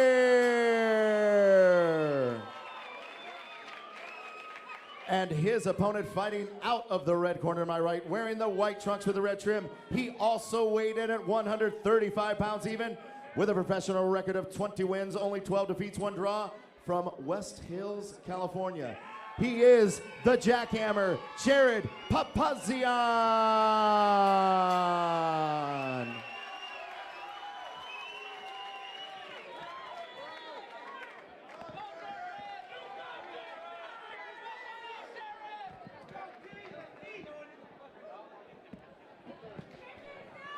Bantamweight title on the line. Your official Frank Trigg. Ware in the black, Papazian in the gray. No touch of the gloves. These guys have a lot of history. Looking to settle the score and finish this thing off one way or another here tonight. It's very rare in the regional ranks you find 2 fighters that have shared so much time with each other. It might take a little time before these guys remember who they're in there with, but make no mistake, it's just a matter of time. This one a long time coming, as you mentioned. A few close calls, near matchups between these two that fell through for whatever reason, and now they settle it, and what a way to do it with championship gold on the line. Papazian doing a good job with those leg kicks. Very much trademark Dutch leg kicks. In the style of Anthony Hardon. Terion Ware lands one of his own. Both fighters tons of experience. Papazian 20 victories inside the cage. Ware with 16. One thing that I've noticed already early on is Terion appears to be the much more patient of the 2 fighters. Jared's very frenetic, using a lot of half feints. They're not even full feints. He is landing very well with that leg kick, though. Perhaps he's trying to slow down the footwork of the quicker Terion Ware. Nice right hand from Ware, finds a mark. Follows up with a beautiful leg kick. Left hook attempt as well as we listen to the crowd now. Oh, nice for this this main hand. event. Oh, he caught Ware him. rocked him. We'll see if Flash indeed. Fast hands there by Ware. Papazian immediately looked to his coach. Oh man, rocked Ware's again. really getting loose here. Papazian having a hard time with the speed of Terion Ware. Papazian was looking for the throw, couldn't get it. And now Ware just drives Papazian straight down into the canvas.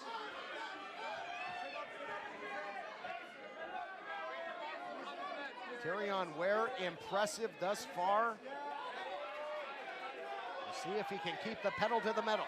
You know, Terion Ware was approaching this fight as a guy who only had one previous engagement with Jared Papazian. As far as Terion's concerned, he lost to Papazian in the cage, so he needs to exact that measure of revenge inside the mixed martial arts cage under that rule set.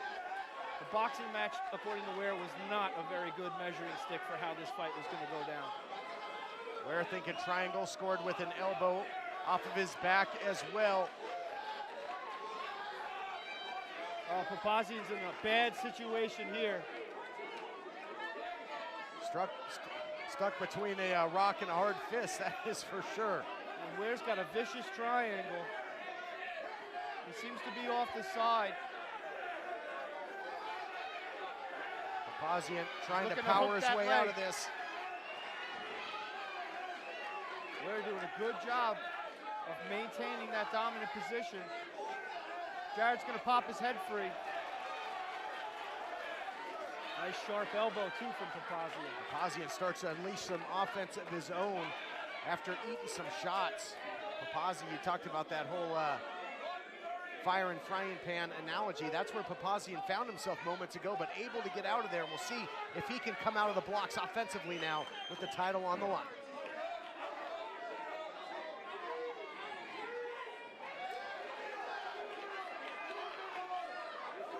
Oh, nice exchange here. They're standing toe-to-toe.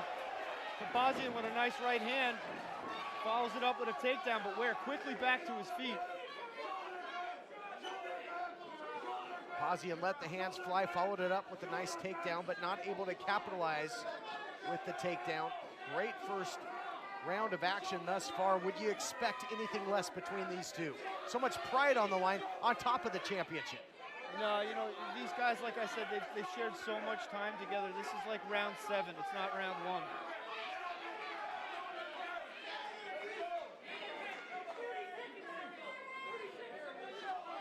It's one fight that's lasted about 7 years, Todd. Oh, is this the final chapter?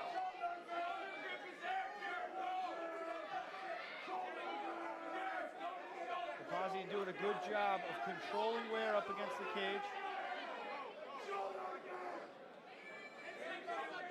Earlier, Papazian had that clinch and was able to throw the knees. Doesn't come up with anything against the cage. Oh, left hand scores for Ware again. Right follows. There have been some incredible exchanges here as round 1 comes to a close. And both men want to put their stamp on this rivalry and take home the title. Boy, we are in for fireworks, my friend. Absolutely. These two guys wasting no time. Starting right where they left off. Papazian seems a little bit out of it in the corner there. Your thoughts on round 1, edge and striking to Ware? I had to give round 1 to Ware. He definitely landed the more effective shots. Had Papazian rocked a couple different times. Papazian was able to score with some nice elbows. He did provide some offense of his own, but I have to give the edge to Terion in that round.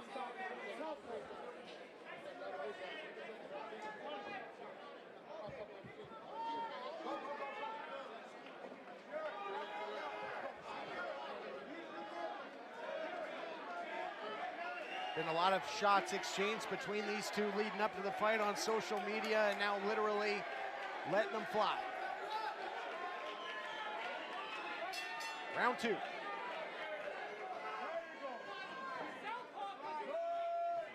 Papazian looking to start off on the leg, then switching elevation, going high. But he seems much more tentative this round, Todd. Perhaps the result of being on the wrong end of those punches. Ware blitzing in again. Yeah, Papazian ate some big shots in the first round, maybe a little gun shy. Shoots for the takedown. And he didn't set that takedown shot up with his hands at all. He just dove right in. Oh, nice shots though here by Papazian. Nice jab work from Terion Ware. Papazian charges forward with a left.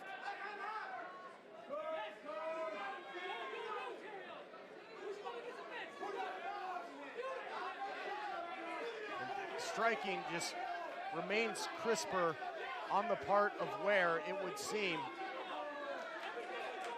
He's just starching him with that jab right now. Papazian having a hard time seeing the punches coming. We're now going to work out of the half guard, the loose half guard of Papazian, going to try and keep raining down the strikes.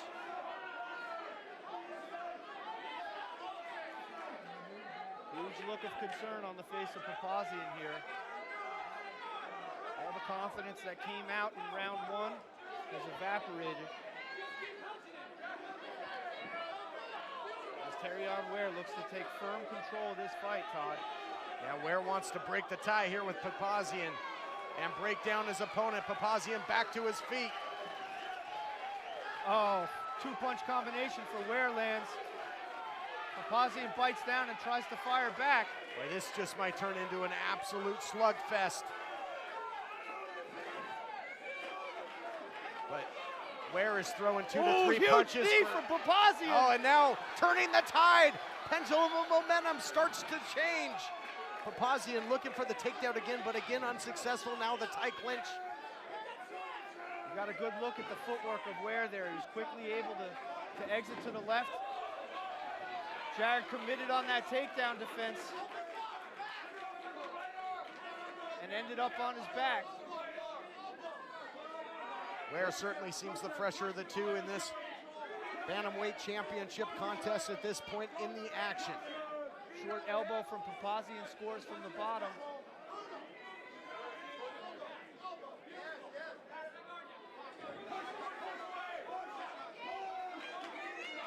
Corner of Papazian urging him to push him off. Absolutely. I've had the benefit of spending some time with Anthony Hardonk, and he is definitely not a fan of fighting off your back. He wants Papazian to create some space, push off the hips, and try to get some room so he can get back to his feet. Ware was able to pass, but now out the back door was Papazian. Didn't make it, however. We're looking to slide that leg over to create some room so he can go to mount.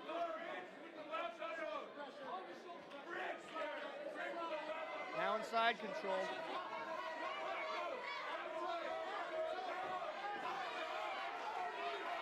And you can just sense that Papazian expelling so much energy here defensively. He is wearing down a lot of starch out of that tank, as you mentioned, but still moving forward. You know, he's digging deep. The lactic acid in those arms is definitely built up, but he's still pure heart right now, Jared Papazian. Now he goes in for a takedown of his own, but not a lot of steam on that. More of a flailing attempt. Oh, down goes Papazian got him. I mean, Ware got him. He is exhausted as well, but caught on the button, and I think it's a combination, the sum of fatigue and the residual damage of the shots by Ware. Frank Trigg getting a real close look at this. He's not going to let Papazian take too much damage. It's Ware's title to win right now, but can he finish the job? It's not so much the shots that Papazian's taken, it's how he's reacting to him at this point.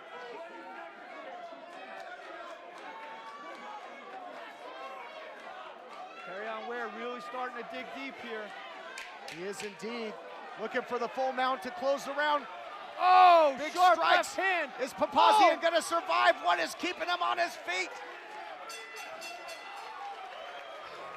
These two are going back and forth. What a fight. Papazian laboring to get back to his corner. The eyes were looking strange there, but man, oh man, he survived. You got to give him credit for that. Oh, he's having a hard time staying on his stool, Frank. Official Frank Trigg taking a close look here. He's going to maybe have a judgment call. Is he going to be able to answer the bell? Will Papazian be able to make it to round 3? Frank Trigg getting a real good look.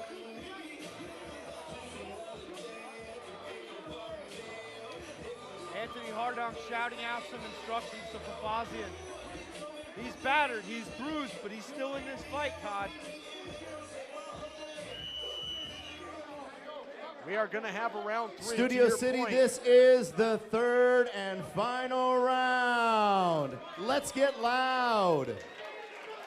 Frank Trigg was keeping a close eye on Papazian there, fighter safety paramount. But again, the title's on the line. Papazian's absolutely exhausted. They forgot his mouthpiece. Perhaps that was a tactic. They could have handed it through the fence. Excellent point. Bottom. Some crucial seconds. Expect Ware to be on the attack. Papazian comes out aggressive here. Well, he's a caged animal. He's backed up. He's got no other choice, but he eats a big right there. Oh, and the jab. Jeez Louise.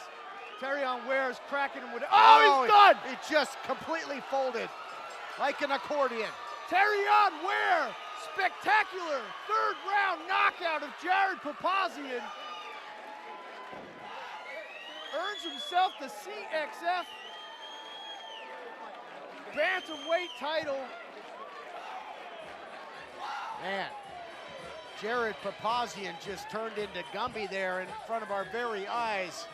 The residual effects of a hard-fought title contest, as well as the pinpoint striking and the never say die attitude of that man, Terion Flash Ware. Well, his hands were on fire throughout. Statement-making victory here, claiming the rivalry and the title, my friend. You know, it's a bittersweet moment for your colleague. I consider both of these two young men friends, and but I will tell you this, the best result could have happened. We got treated to a great fight. Both of these guys performed. Wasn't Jared Papazian's night tonight, but make no mistake, it will be again.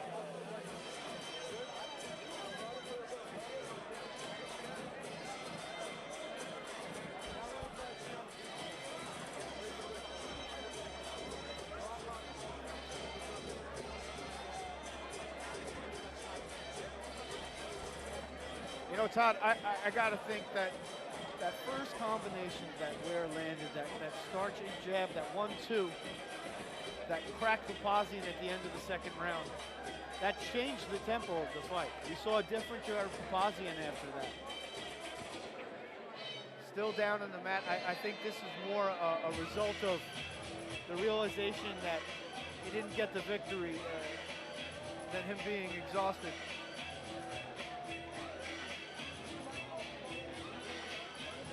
I think that exhaustion is a factor as well. However, Papazian went out on his sword there, man. He gave it everything he had.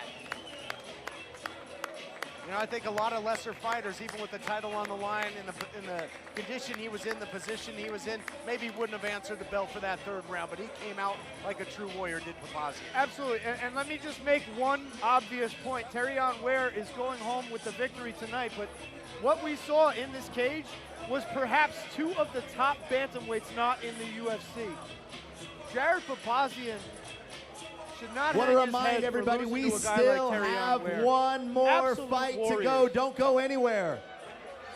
Right after I give the call, we're going into the final fight of the evening. And although this contest our featured main event, we still got one fight to go, fans. Hope you're hanging with us here on SureDog.com. Our pleasure to bring you the action again. Todd Kennelly, Jonathan King here with you. And what a victory there by Terion Ware. You know what? Jared Papazian's obviously distraught right now, but it harkens back to a lesson that my father taught me a long time ago, Todd. When we were fishing and I got upset that we wouldn't catch anything. He'd say, Jonathan, the name of the sport's fishing. It's not catching. The name of this game is fighting. It's not winning. Studio City, the time, the process, 20 seconds into damned. round number 3 for the winner by knockout and new CXF Bantamweight champion, the Flash, Terion Ware.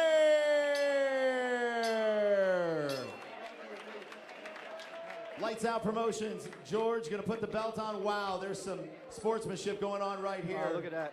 Jared Papazian You wonder what puts makes the the belt MMA on special? Terion Ware. Great sportsmanship, Jared. Pass it over to Miss Heather. All right, you guys, we got your champion here, Darien. What a ruthless fight. You know, you just stayed at it. You seemed like you were pretty calm and collected, even though he was, you know, brawling with you right there. I mean, what was the key to this training camp to get you through here tonight?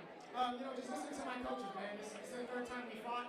And, you know, so we have a lot of experience, you know, me and Jared inside the cage, also inside the boxing ring. So, you know, I don't look at any tape, really. I let my coaches do all that. They just tell me what to do in training. And I have two of the best coaches in the world, Ian Harris, Adam Lerner. You know, if you don't know their names now, you're gonna know their names in a couple years, believe me. And so, you know, I owe my, you know, all these skills, you know, to them. I just show up and I just hard work. They're the masterminds behind everything. Did you work a lot of wrestling defense? Because I don't think he was able to get you down once, and you stuffed him every time. Yeah, the first time we fought was 4 years ago, and I was basically a baby deer trying to, you know, learn this game. And he used his strength and his wrestling to take me down that, you know, that entire fight. You know, so my entire career, I'm a born striker. I've been striking since I was 3 years old, doing karate, a little bit of boxing. So wrestling and jiu-jitsu is always something that's brand new to me. So for the last, 4 or 5 years, I've been working to shore that up, and it culminated tonight, man. He's really, really strong. He got in really deep on those doubles, and I had to really, really give it my all to stop those takedowns. And the more body shots I landed, the more I was able to get him tired. Those shots started coming, less hard. I was easier to stuff him and then just use my boxing. It was a phenomenal show. Congratulations on your victory. Give it up for Darien, your champion. Darien, sorry. I didn't realize my name, not pronouncing. And we got his friend right here, training partner, who almost jumped on me when he was jumping on the cage. We got his son right now, the champ. Yeah, baby Flash. Put your hands up, Jaden. Let's give it up, you guys.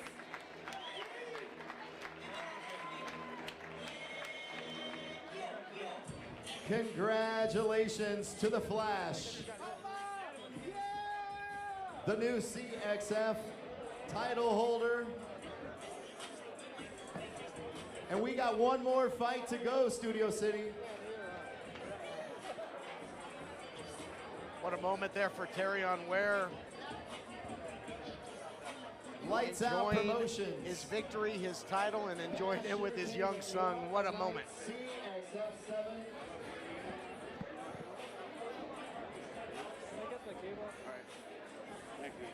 We still have one fight to go, scheduled as a swing belt, but it is gonna go down, so we are not quite yet done with the action. As the undefeated Richard Leroy, 3-0, returns after a lengthy layoff after a shoulder surgery, last fought a couple years back in 2015, but he's back. We'll see if he can keep the record momentum going and if he can remain undefeated. He takes on Marlon McGee, who's coming off of a CXF win in his own right. So one more fight to go. We thank you for sticking with us. And we are not done, not yet. Still more action to come here at CXF 7, locked and loaded, and boy, have we been. Jonathan King was over making there his side way to to the ring take part in first, that Richard celebration. Leroy. Welcome back, my friend. What a night it's been. Yeah, I spent a lot of time with both of these fighters in the lead up, doing the pre-fight media. We shot a video down in Venice Beach together, and as happy as I am to see Terion Ware with his hand raised, it's a little part of me dies when I see my friend come up with a loss like that. But like I said, Jared Papazian is as tough as nails, and those kind of nails don't rust. He'll be back in there very short period of time. Well put, my friend. Who knows, maybe down the line we'll see a fourth battle between those two. Now this is a fight I'm excited for. And the walkout song, can it be any better? I love it. Coming out to Jimi Hendrix.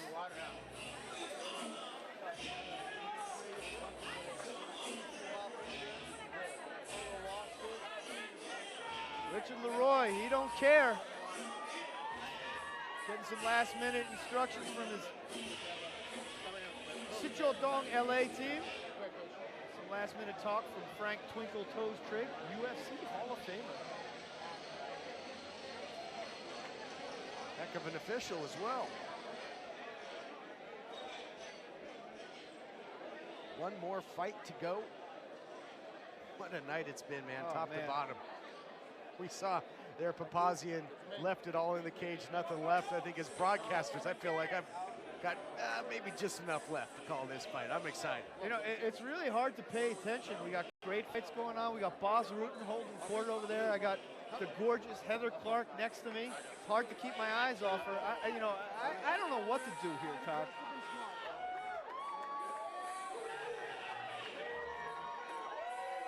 It's like being at a carnival. Just don't leave your arm out there. And now making his way to the cage, Marlon McGee.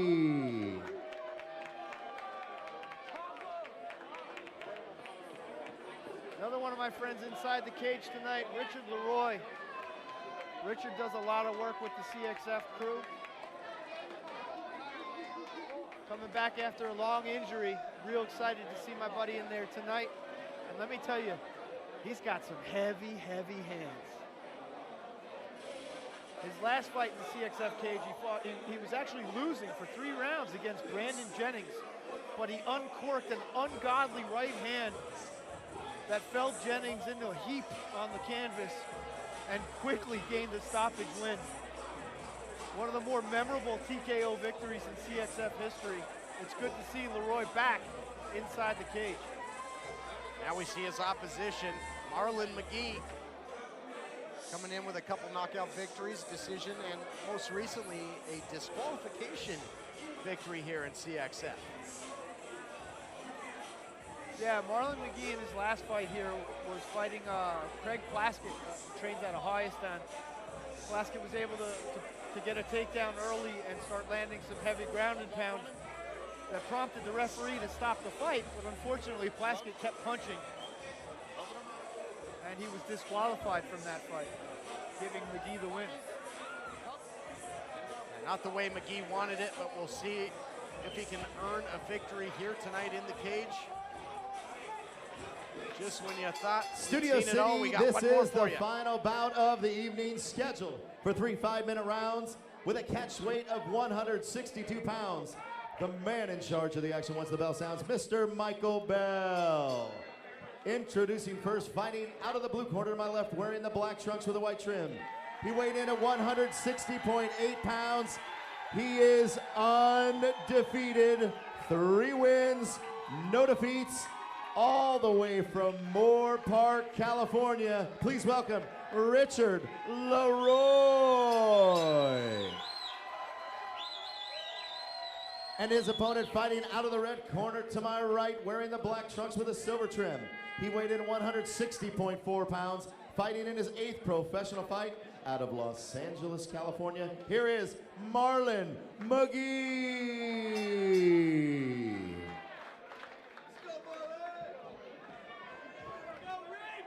Here we go, set for our final fight of the night. Richard Leroy in the black and red, Marlon McGee in the black. And an untimely injury for Leroy because he started off a perfect 3-0. Can he recapture that momentum here after the layoff? Well, make no mistake, Richard Leroy, he's been off for a long time, so don't be surprised if it takes him a little while to feel things out. Although, it doesn't seem like it. He's going right after Marlon McGee, right at the opening bell here. Oh, shot to the mommy-daddy button.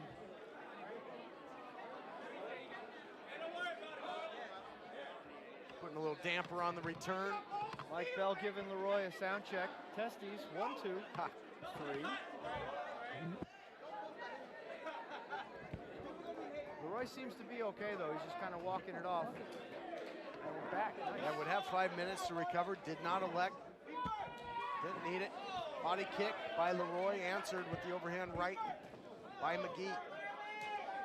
Leroy does a great job of sitting down on his punches. Right at the point of impact, he really brings a lot of power as he sits down on his punches. Very short, effective shots. He had the double underhook, tried to spin out from the cage, maybe try and secure a takedown. Leroy was having no part of it. Leroy feigning with that jab and then digging that body kick. Ooh, right to the rib, Marlon McGee. Uh-oh. Made himself dizzy with that spinning back fist. We've seen a few connect here tonight, but and those elbows might make you dizzy too. Short forearm shiver from Richard Leroy. If I'm McGee, I think I'll stay away from the spinning rides at Magic Mountain. Nice short forearm there by Leroy up against the cage. It's like a Jackie Slater forearm shiver right there. Sure was. And Leroy's doing a good job of finishing on that body. Really punctuates his combinations.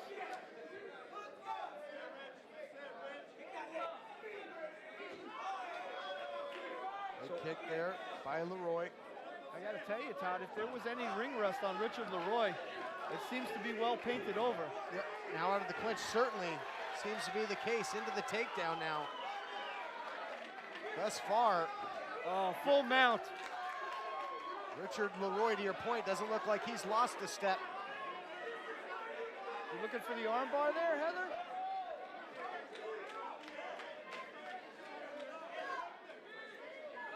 Well, he's got a couple options.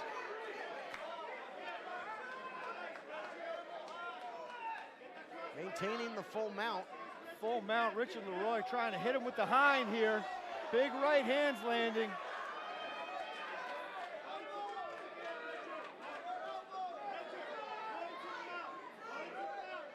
Trying to pass this half guard and get the mount, and he does. Makes it look easy. Does Richard Leroy. Going for a ride, piggyback ride on Marlon McGee. He's got him all kinds of flattened out, but he continues to try and turn. Marlon McGee eating a lot of punishment in this round. Oh, right on the ear. Those will take your equilibrium. Total control right now. Oh, he's got that by choke. Richard Leroy. Can he finish him? He's got to connect it. It's going to be it. That's and it. He does. Wow, welcome back, Richard Leroy.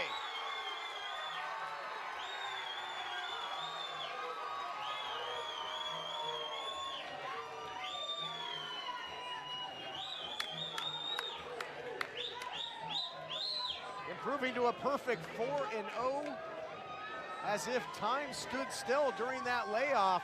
Richard Leroy extremely impressive here over Marlon McGee. Yeah, good to see Marlon McGee's okay. He took a lot of shots for the side of the head there. Yeah, McGee's a tough customer, but man, what a win for Leroy and erasing any doubt. Promoter Steve Bass just came by and told me he's going to reward Leroy by letting him break down the cage afterwards. Job is never done. Richard Leroy, not only a CXF local, but also a CXF employee.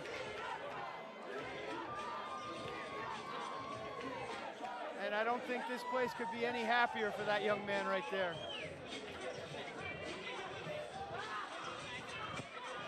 Fitting way to cap off the action here tonight at CXF 7. A homecoming of sorts, a return to action by Richard Leroy, and a successful one at that. I'll tell you, his first name is Richard, Todd, but he likes Studio to go by City, Mr. what Leroy. a way to end CXF 7. He can go by The whatever the hell he time, wants. 3 minutes, 11 seconds, round number 1 for the winner by tap out with a rear naked choke from Moore Park, California, Richard Leroy.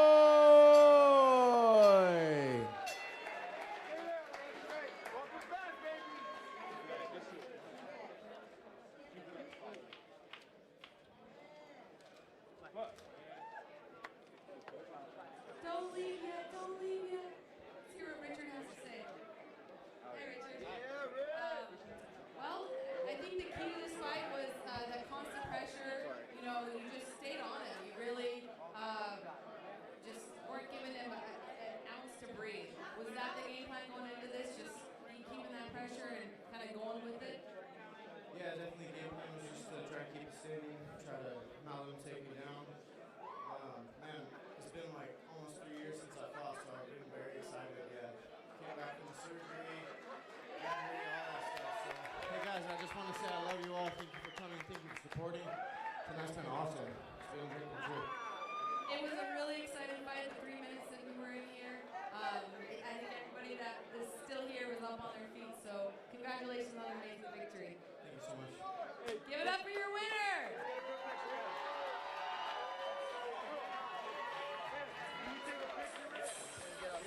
There you have it, a successful return to the cage for Richard Leroy, and a successful night of action from top to bottom. What a night it was, Jonathan King. One champion retained, 2 brand new champions crowned, and we saw a little bit of everything. The whole spectrum of the great action you want to see in the sport of MMA. What a night by California Extreme Fighting. Absolutely. You know, the UFC and Bellator MMA are constantly in need of feeder programs, a minor league system, if you will. And what would be a better version than CXF MMA? Our fighters come every night. They come prepared to perform. And as every single fight on this card showcased this evening, we have the top fighters in Southern California. Yeah, you are looking at the future of MMA indeed. Fans, we thank you for joining us live on SureDog.com. And we want to thank our great sponsors who make it all possible. For Steve Bash, for everybody at California Extreme Fighting. Jonathan King, what a night. It was unbelievable. You know, from all our sponsors to all our fans. We had MMA royalty here, Boss Root and Nick Diaz, some of the top names in the sport. The lovely and talented Heather Jo Clark, who's busy texting her boyfriend that she's met her future husband. But thank you guys so much. CXF wouldn't be anything without you guys, without my main man, Todd Kennelly, the best in the business here, and all the guys behind the camera, Pete, our crew in the back. Thank you guys so much for everything that you do. If you guys aren't here, we aren't here. For our great matchmakers, for our great production crew, and for all of you watching at home, for Jonathan King, I'm Todd Kennelly. We'll see you back next time where once again it is time to fight on. Good night, everybody.